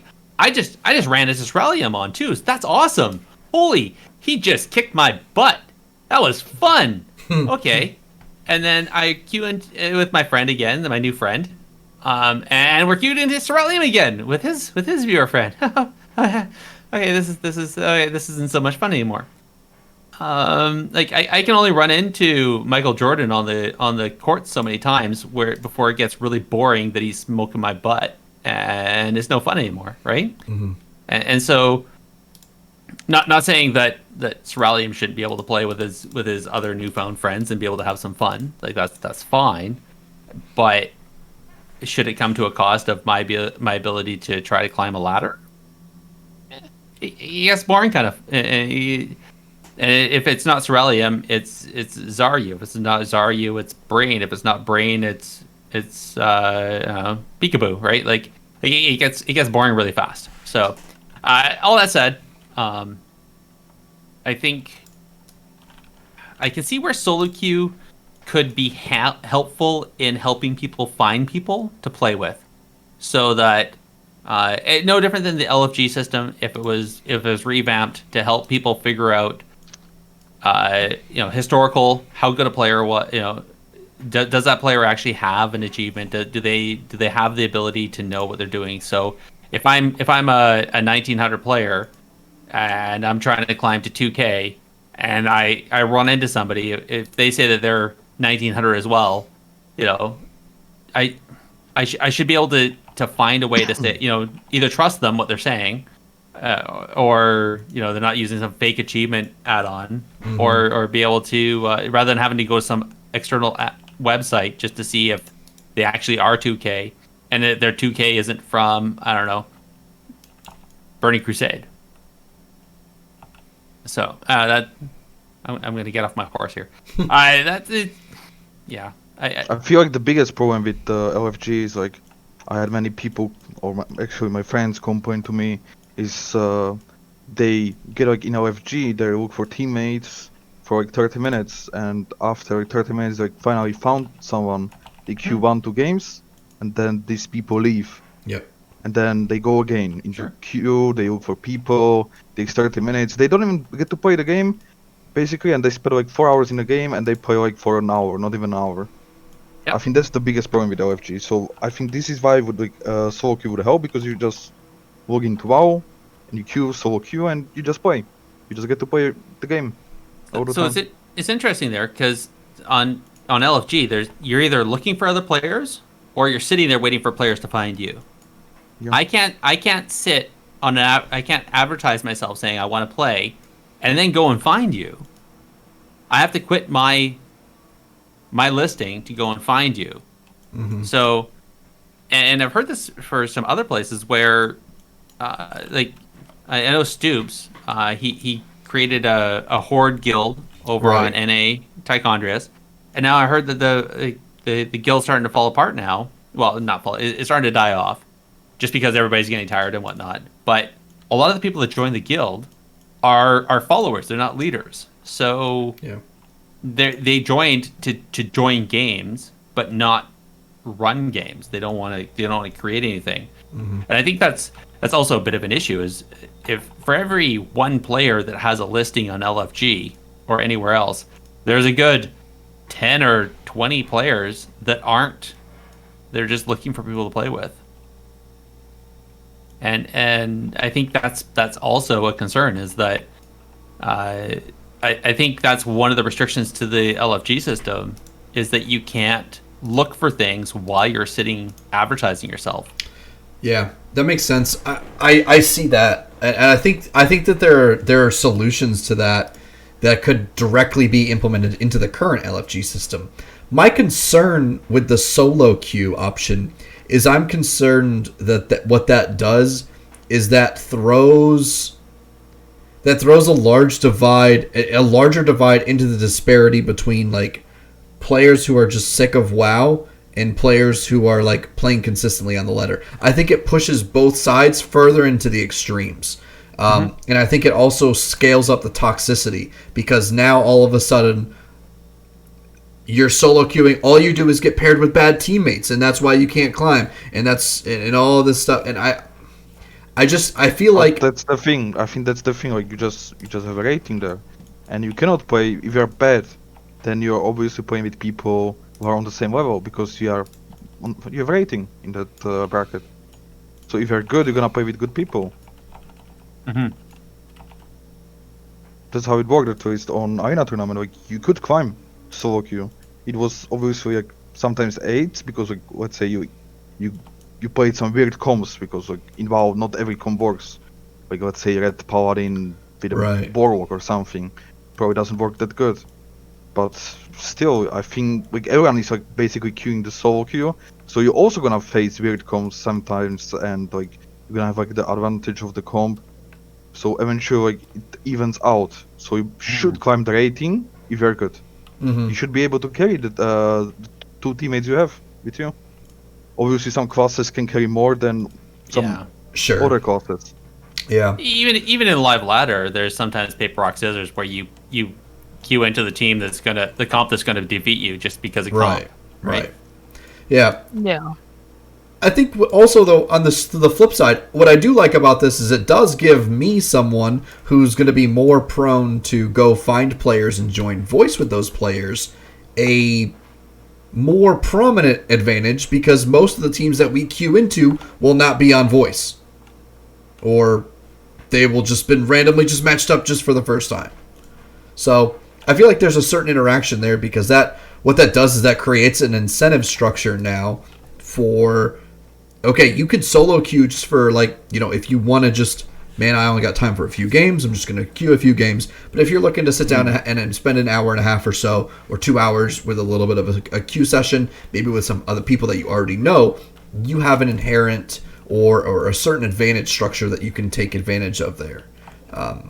I think that's a healthy aspect for a game, though. So I think in terms of, I see that in the pro column, so...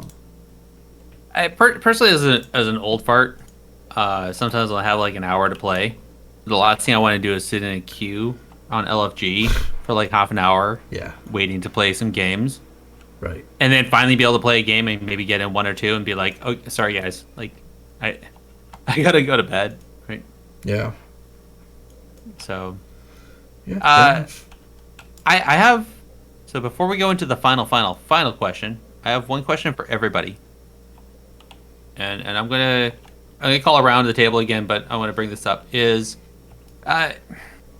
what would be your for up and coming people to get into AWC, get into professional tournaments and whatnot? What would be your sage advice for those people? And I'm gonna start. Brain, I like picking your brain. How do you go first? Probably first try to find like a team or like a few people that you like to play with regularly and that you like mesh well with. And if everything goes well kind of thing and you guys are looking to compete, then I mean it's free to everyone's free to sign up, and I think getting playing in tournaments, getting like experience with like the format and everything's nice. So I feel like as long as you have like a group of people that you're consistently playing with and you guys are all like kind of have the same mindset with everything, then just definitely sign up and just see like how it goes and everything and just learn from experience kind of thing. All right. Okay. Blizo. What's your sage advice? Just to have fun, I guess. I wouldn't actually advise anyone to play WoW tournaments. I don't think it's good. Don't do it. Okay. Tell us a little bit about that. Why don't you think it's good? You've intrigued me. You've piqued my interest. I mean, it's basically a waste of time. You can't really make money out of tournaments in WoW. So I feel like playing other games which are more competitive, like League of Legends, Counter-Strike, these kind of games, like if you actually compete in these games, like you can actually make a living out of it. Okay. All right. Interesting. Okay. Ceralium. I mean, I disagree with both of them. Honestly, the main thing, if you are going to do it, I just think you just need to find people that you really like playing with. Just try to have the most fun out of it. Yeah. I think that's the most important thing. If you're gonna do it, you don't want to be playing with some people that make you miserable or some shit like that. But yeah, for the most part, I disagree with them. All right. Okay. So Maro. finding the people that you like finding the people that you like playing with is what you say? Yeah. Okay, I like that. Okay. Sorry, go ahead. Yeah, I mean, I think you just play a lot, and kind of what they all said, just have people that you enjoy playing with, that you don't feel bad about, when you do mistakes and kind of these kind of things, especially when you start, it's probably a good thing. And then, yeah, I mean, just like in any other game, you just have to play a lot if you actually want to become good. It's like, yeah. Find people you like to play with, have fun, don't get mad about the prize pools, and don't get mad if your friend parries when he shouldn't have, and then dies and loses the game. Okay. In a LAN, yes. In a LAN, yeah. Okay. Yeah, right, sound guys. advice. I like it. I like it. All right. Okay. Final question. This is the money maker. This is the one we finish with every single podcast. Is the one thing you would change? So imagine you're sitting down with, I don't know, Jalen Brack, Ian Hazacostas, Morgan Day, the whole dev team, whatever, and they say, all right, one thing, doesn't matter the cost, doesn't matter how ridiculous it is, doesn't matter, like, just whatever you want. One thing though, and we'll put it into the game. So or into the esport. It's your choice. Right. I guess I'm gonna go backward. Back to Ceralium. What's one thing you would change? I feel like everyone must say this, but just more money. Okay. Yeah. Bigger prize pool. Okay. All right. Definitely worth. Not wasted at all. It's good. Maro. Probably just bring back Deep Freeze. Yes.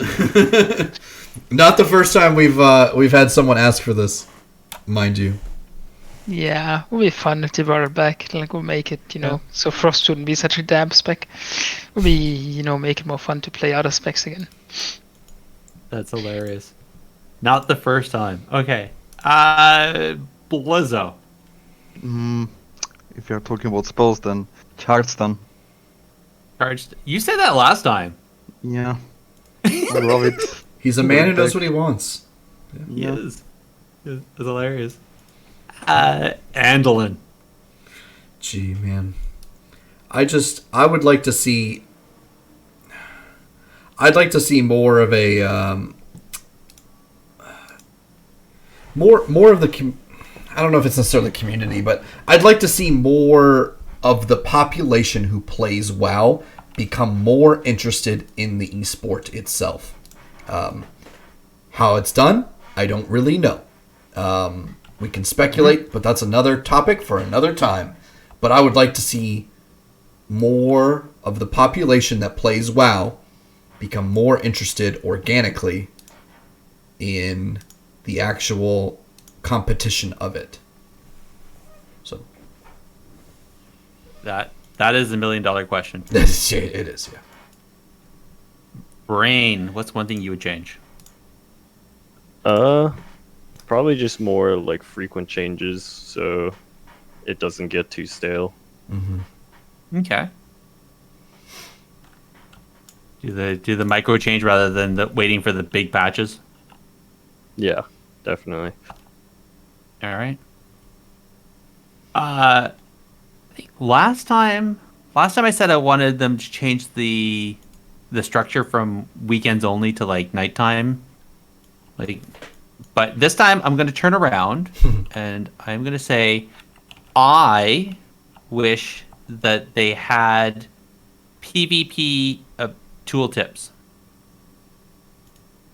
So that when you looked at the ability tooltip, you could actually see what the ability did in PvP. Oh, yes. Yeah. That would be very nice. That'd be mint. All right. Cool. I'm gonna do this for a second. it's really late. We're going to go into the PvP events here shortly, but I know it's really late for Blizo and Maro. Do you guys want to hold on for a little bit longer, or do you want to take off? I'm leaving it up to you. I'd rather go to sleep, guys. It's 4 a.m. Yeah. If you guys don't mind. If you guys don't mind. Was a blast being here, though, guys. Thank you, guys. Pleasure was ours. Seriously. No. So, before you guys leave, normally I do this at the end, but is there anybody you guys want to shout out or anywhere people can find you guys on the interwebs? Maro? Not really. I don't think I want to shout out anyone. I mean, people can find me on twitch.tv/Maro, but I don't stream that much these days. But maybe I'll stream some TBC or something the next day. So yeah, just in case. There you go. Blizo? Yeah, you guys can find me on twitch.tv Blizo. I stream once a year, so maybe you'll catch me online. I do the same way, once a year. That's right. All right, guys. Okay. Here, I'm gonna stop the recording for the background stuff.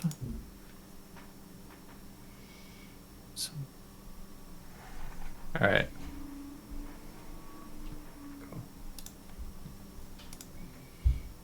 All right. You guys have a wonderful night. Thanks for joining us there. And we'll roll into this. If Brain and Ceralium, if you don't mind, stick around for the event stuff, and then we'll go into the outro with you guys. Yeah, sure. All right. Thank you, guys. Good night. You guys, see you tomorrow. See you, Blizo.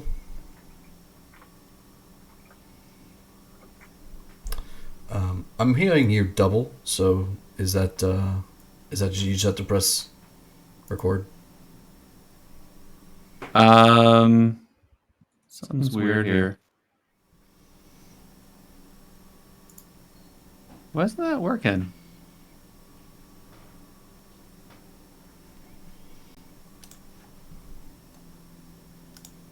Oh, weird. Can you guys hear me still? Yep. Okay. Sorry. Ceralium? Sorry. Just on the other website there, can you make sure you're on the Zencaster? Looks like I lost you. Oh, my bad. No worries. Oh, good.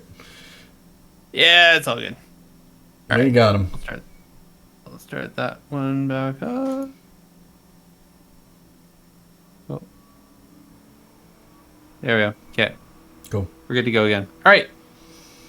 Let's do some PvP events. Get in there and fight! Stop hiding! All right, let's jump into the events. We've got quite a number of them here. A couple of our boilerplate ones. So as always, Andallyn Gaming is hosting his 5v5 1v1 duels. That is we like to refer to as the Pokemon style. So keep an eye out for those. You can always follow his happenings over at twitter.com/Andallyn_. I'm pretty sure it's Rogue, not a Rogue. Is that a typo? Nope, it's a Rogue. It's a Rogue. Okay. I'm positive. We should double check that. I'm gonna. No, he changed it. Dag nabbit. How dare he? Man. How could you do this, Andallyn? Goodness gracious. Okay. There you go, fixed. Fixed. Saved. Andallyn_Rogue. Exactly how it sounds. In that same vein, Flark and his community Synergy, they are hosting their 3v3 tournaments. It's Flark's, and all that is. So, but they do an excellent job. It's really nice. They do a great job of pairing people up to where you could play with, maybe you could play with Supatees, or maybe you could play with someone who's a much higher rating than you. It's a nice atmosphere that allows a nice cohesion and inclusive atmosphere of all sorts of different type of players, and it's a lot of fun. So lately, also, people have been donating into those prize pools, so there's been a great community backing behind that as well. Super well received. Definitely worth watching if you're not interested in playing, though, too. Yeah. Gerissar, talk to us about this bloodlust.io. Sure. Sorry, you got me. I was just typing in Twitch chat at the same time. Oh, sorry. No worries. This one came across. I saw this over on Twitter. So the bloodlust.io. It's a website, Spanish website, and they were hosting a Mythic Plus tournament. It's actually starting this weekend on the 14th.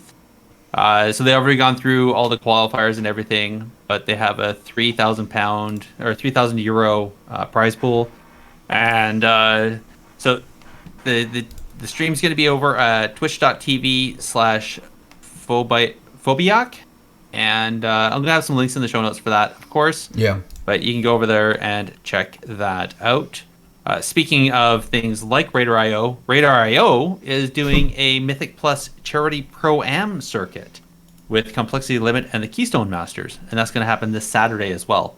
So this one's pretty cool. Did you see this one? You guys watch across the interwebs? Do you know what this is about? Guess not. All right, so anyway, this one's basically it's some pro Mythic Plus players, the guys that have been playing on the actual MDI and that, and some well-known streamers. They picked up a few players. I think the minimum was a Radar IA score of 800 or higher, I think it was, or something like that, to sign up. And then it was just kind of like a lottery, and so you got to pick up and play with some rank 1 players, if you will, of the Mythic Plus stuff.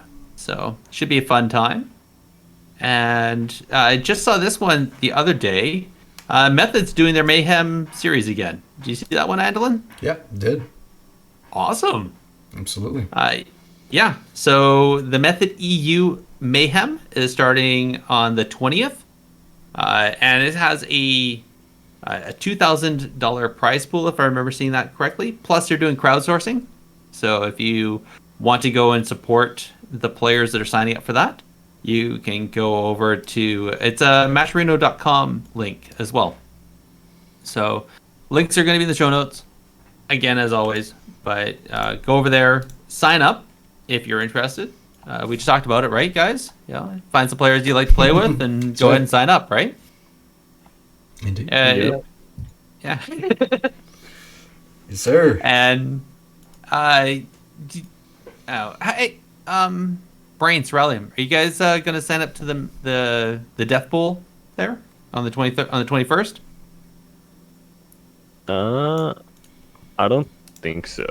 I think we're all kind of like taking a break, and I'm also kind of busy for the next like month or so.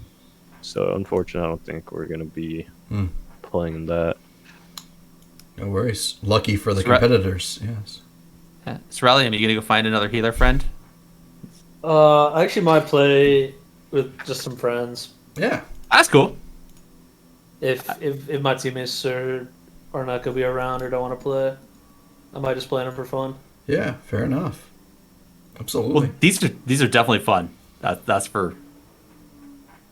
Yeah. That's And you get to try out that pick and ban format too, don't you?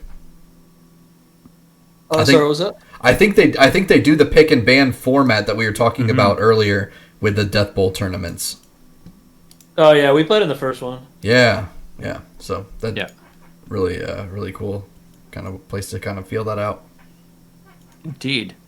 And the reason why I ask you it, because this one's a NA tournament again. So I think the first couple Death Bowls were EU, but the last one and this one's going to be NA. So, well, I mean, if you're going to sign up, you're going to have to get there fast, because signups end on the 13th. So, and if you're not going to, just for the listeners, if you're not going to compete, but you want to watch, those will be streamed starting on the 21st. And other things that are going on. Oasis, our friends over at the Oasis community, have decided to do a Keystone Builders tournament for the 25th to the 28th of May. And this one's neat. So teams are going to start with a +2 key, and then they're going to have 2 hours to try to push it as far as they can. So yeah, that's definitely going to be neat. I like that approach. So Should be very interesting. Indeed. I think the points are going to be rewarded depending on not only the difficulty of the keys that they're pushing, but also like how well they do. So like the time differentials on how they're pushing them, and a few other criteria. So sounds like it's going to be a really fun time. More on that can be found over on the Oasis_WoW Twitter or over on the Oasis Discord. And there's the other. I knew there's two Method Mayhems. Yeah, the NA. Yep. I was gonna ask if you wanted to tie that together or not, but I was like, I'm gonna let you do it. I was doing it calendar wise. So, yeah, I noticed. Chronological. Yeah, trying. So we got the on the 29th of May is NA Method Mayhem. So again, $2,000 prize pool, crowdsourcing.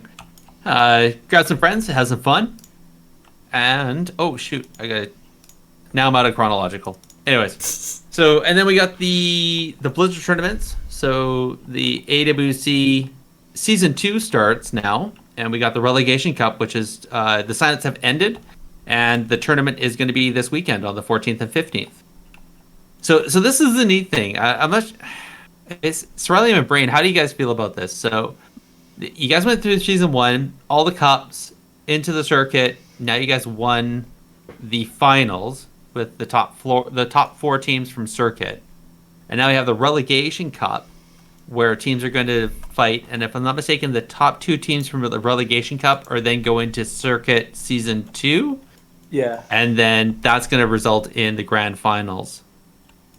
Do you guys have any concerns? How do you feel about that? I think we're chilling with that. The relegation really tournament it's going to be this week, right? And it'll be interesting to see if like the 2 new teams are going to play in the circuit for Season 2, or if it's going to be like the same teams or whatever. So that's going to be pretty cool to see. Are you guys going to watch it? Because you guys aren't playing, right? Yeah, we're gonna watch. Yeah, we're not playing. Yeah, we get to watch the broadcast.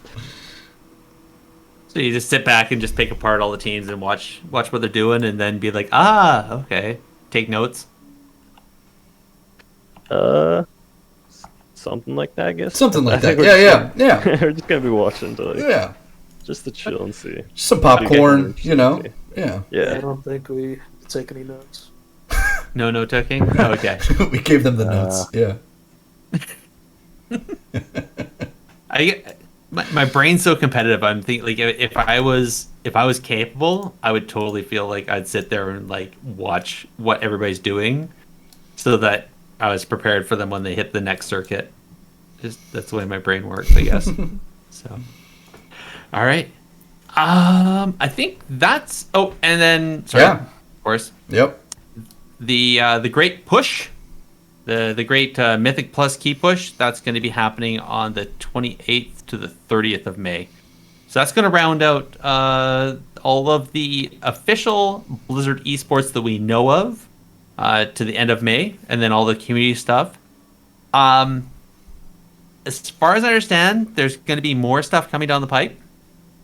So obviously there's the Season 2 circuit and grand finals for the Blizzard stuff. I'm expecting our friends over Get Ready Raider, they said that they were going to start doing some TBC stuff. So obviously with TBC launching on June the 1st, there's going to be some time period where we have to wait for people to level in that. But I'm expecting that we're going to see some stuff from them too. And probably I'm expecting that there's going to be a little explosion in esports around just between BC plus retail plus community, just lots of stuff. So anyway, and for those people that are interested in pet battles, I am going to do another pet battle tournament on the 22nd. Yeah. So that's going to be on NA servers because PTR is completely screwed up. That sounds fun. It actually is. It's great. I love pet battles. You should sign up. Have some fun. There you go. I'm more of like a casual one though. I'm not too competitive. Oh, no worries. There's a ton of people that are casual. There's a few people that show up Queen of Murlocs on this part of the Warcraft radio team, and all that. She shows up and she has a Murloc only team that she plays with every once in a while. It's a lot of fun. So it's kind of giving away your giving away showing your hand. You know, I always laughed when it was like in Pokemon where it would be like Misty would kind of like come out, or like Brock would kind of come out and be like, I only use water Pokemon or something. It's like, great, now I know how to counter you. But anyway, I digress. She does it just for fun. I know. I just think it's what it makes me think of. Like she's like the Murloc gym leader or something. Yeah. This is Murloc gym leader. Yeah. Just a note on that. So for the pet battle tournament community that I've built there, because weather has made such an impact on the current game, the styling game, because they all got buffed at the beginning of Shadowlands. So we actually have a no weather effect rule. So all the pets that are used don't have weather effects. Yeah, that's good. Yeah. Yeah. It definitely helps with balance, yeah. It does. Yep. All right. Great. Wonderful. Let's roll on out of this and talk about the PvP news. All right. Who ordered up an extra large can of whoop-ass? All right. So in our news, Oasis Discord non-gladiator tournament happened on April the 30th. Congratulations to the Walking Squishies for taking first place in that tournament. The Indeed. Keystone Masters Gauntlet also took place on May 8th through the 9th. Did we catch the champion from that? Oh, sure. I put the wrong twit there. It was the Steve Brutus, which was a mashup between Echo and Method, if I'm not mistaken. Ah, nice. Yeah. Yeah. That sounds dirty. Also, we have the Metro Reno hosted along with G Fuel, hosted their 10v10 RBG tournament back on May the 8th. Congratulations to Team Camel for taking first place in that and taking the lion's share of the 2K prize pool. That was actually an incredible series. They ended up reverse sweeping in RBGs, which is pretty wild. Yeah, they actually beat Team Magnus. Magnus, that's right. Yeah. Yeah, I heard about that. Yeah, they actually beat Magnus in that tourney. Mm-hmm. Yeah, Reverse swept Magnus. Yeah. Magnus was up 2-0 and then Magnus Got was reverse swept. 3-3.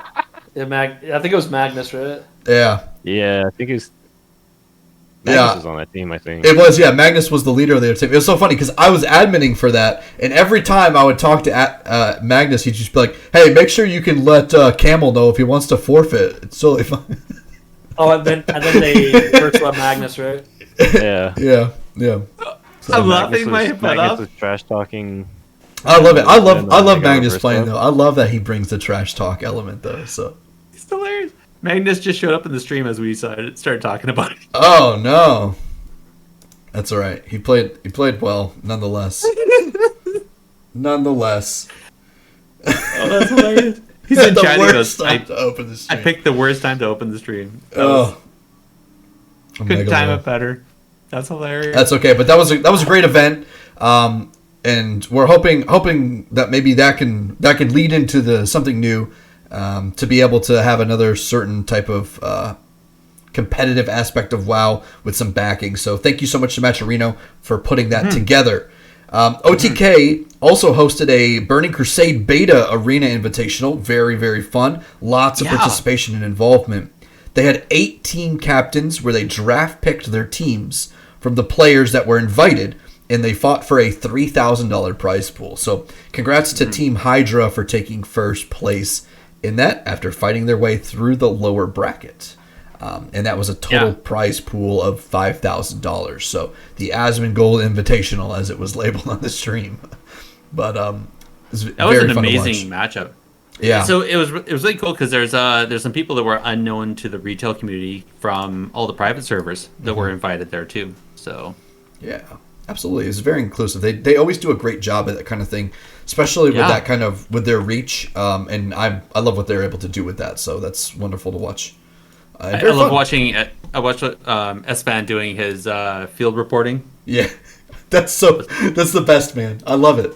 It's great. It's so funny. So funny. Yeah, it's always honestly though. I got a soft spot in my heart for Rich Campbell casting. He keeps me entertained, and I appreciate that. So he definitely does that. We'll put it that way. So indeed. Yeah, and then we had the Blizzard AWC finals happened. We don't know anything about that, but I mean, where did this come from, Gerissar?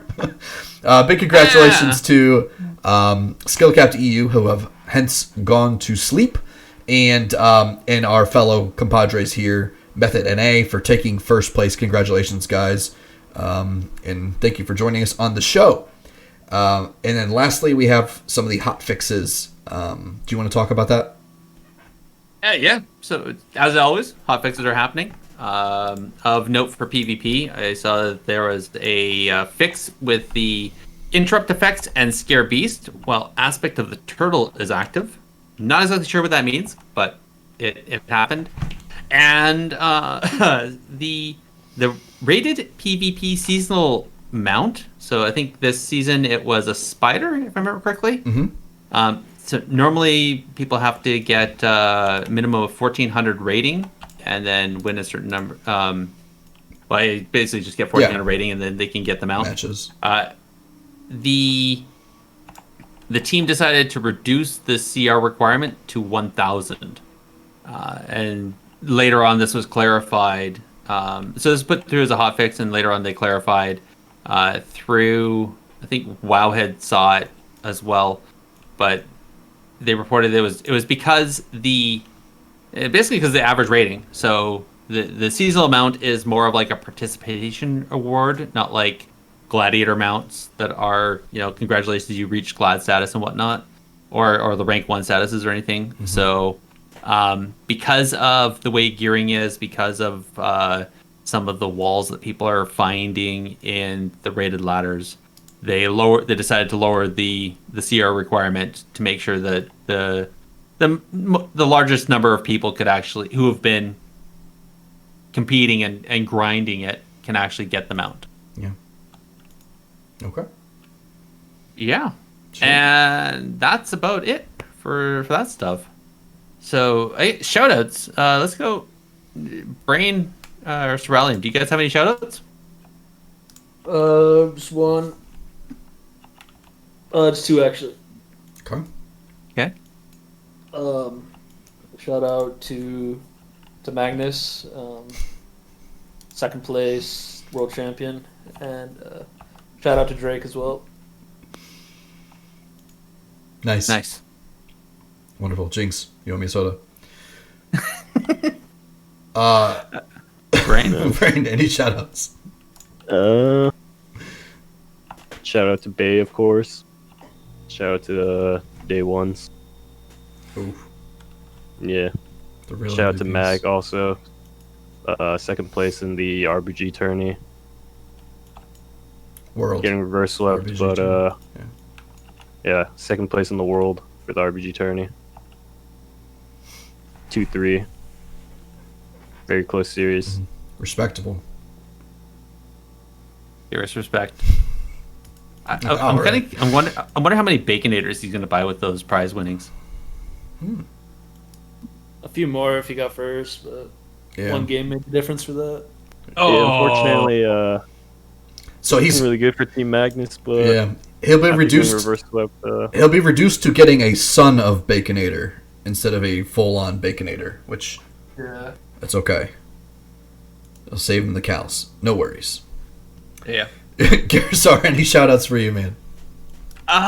Just guys, to yourselves, to Maro and Blizo for also joining us, and to the chat for being here and joining us tonight. Just an absolute fun time.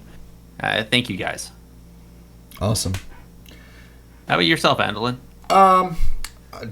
Shout out to everyone who listens to us consistently, especially my friend Peter, who has always been a fan of the show and also helps me come up with great ideas for Need Greed Pass. So thanks. Appreciate you all listening to the show. So without further ado, let's roll on out. Indeed. I gave the skill cap guys the opportunity. Now I'll give you guys the opportunity. Where can the people find you guys on the interwebs? Brain, how about you first? I stream occasionally at twitch.tv/brainofbrain. You can catch me there, probably stream some like classic or twos or something soon. Nice. Nice. Maybe both. Classic 2s. Ooh. True. Gonna happen soon. Ooh. We didn't talk Or about fives. that. We didn't talk about that today, but we totally should have. But oh well. Yeah. It's okay. Ran out of time. Yeah, no Ceralium. worries.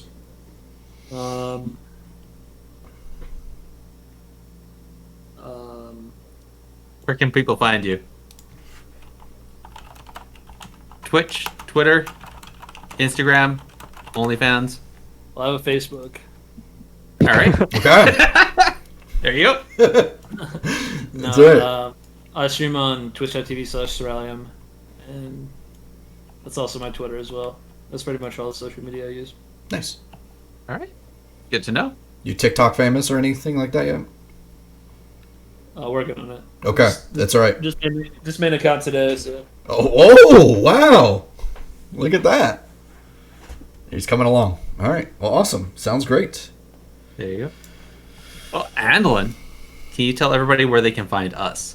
Absolutely. You can contact us directly with a tweet to @technically_PVP or also with an email to technicallypvp@gmail.com. You can also join our discussions in the Warcraft Radio Discord, specifically in that Technically PvP chat channel. Indeed. And you also visit the Warcraft Radio website to find the podcast directory where you'll find us and many other great shows over at warcraftradio.com. And the directory also has a review system. So head on over there and tell people what you think of the shows. Make sure you give us a rating as well as anybody else you enjoy listening to. You can find the links for everything in the show notes. And I want to thank everyone for listening. We'll chat with you next time. Good night, everybody. Take care.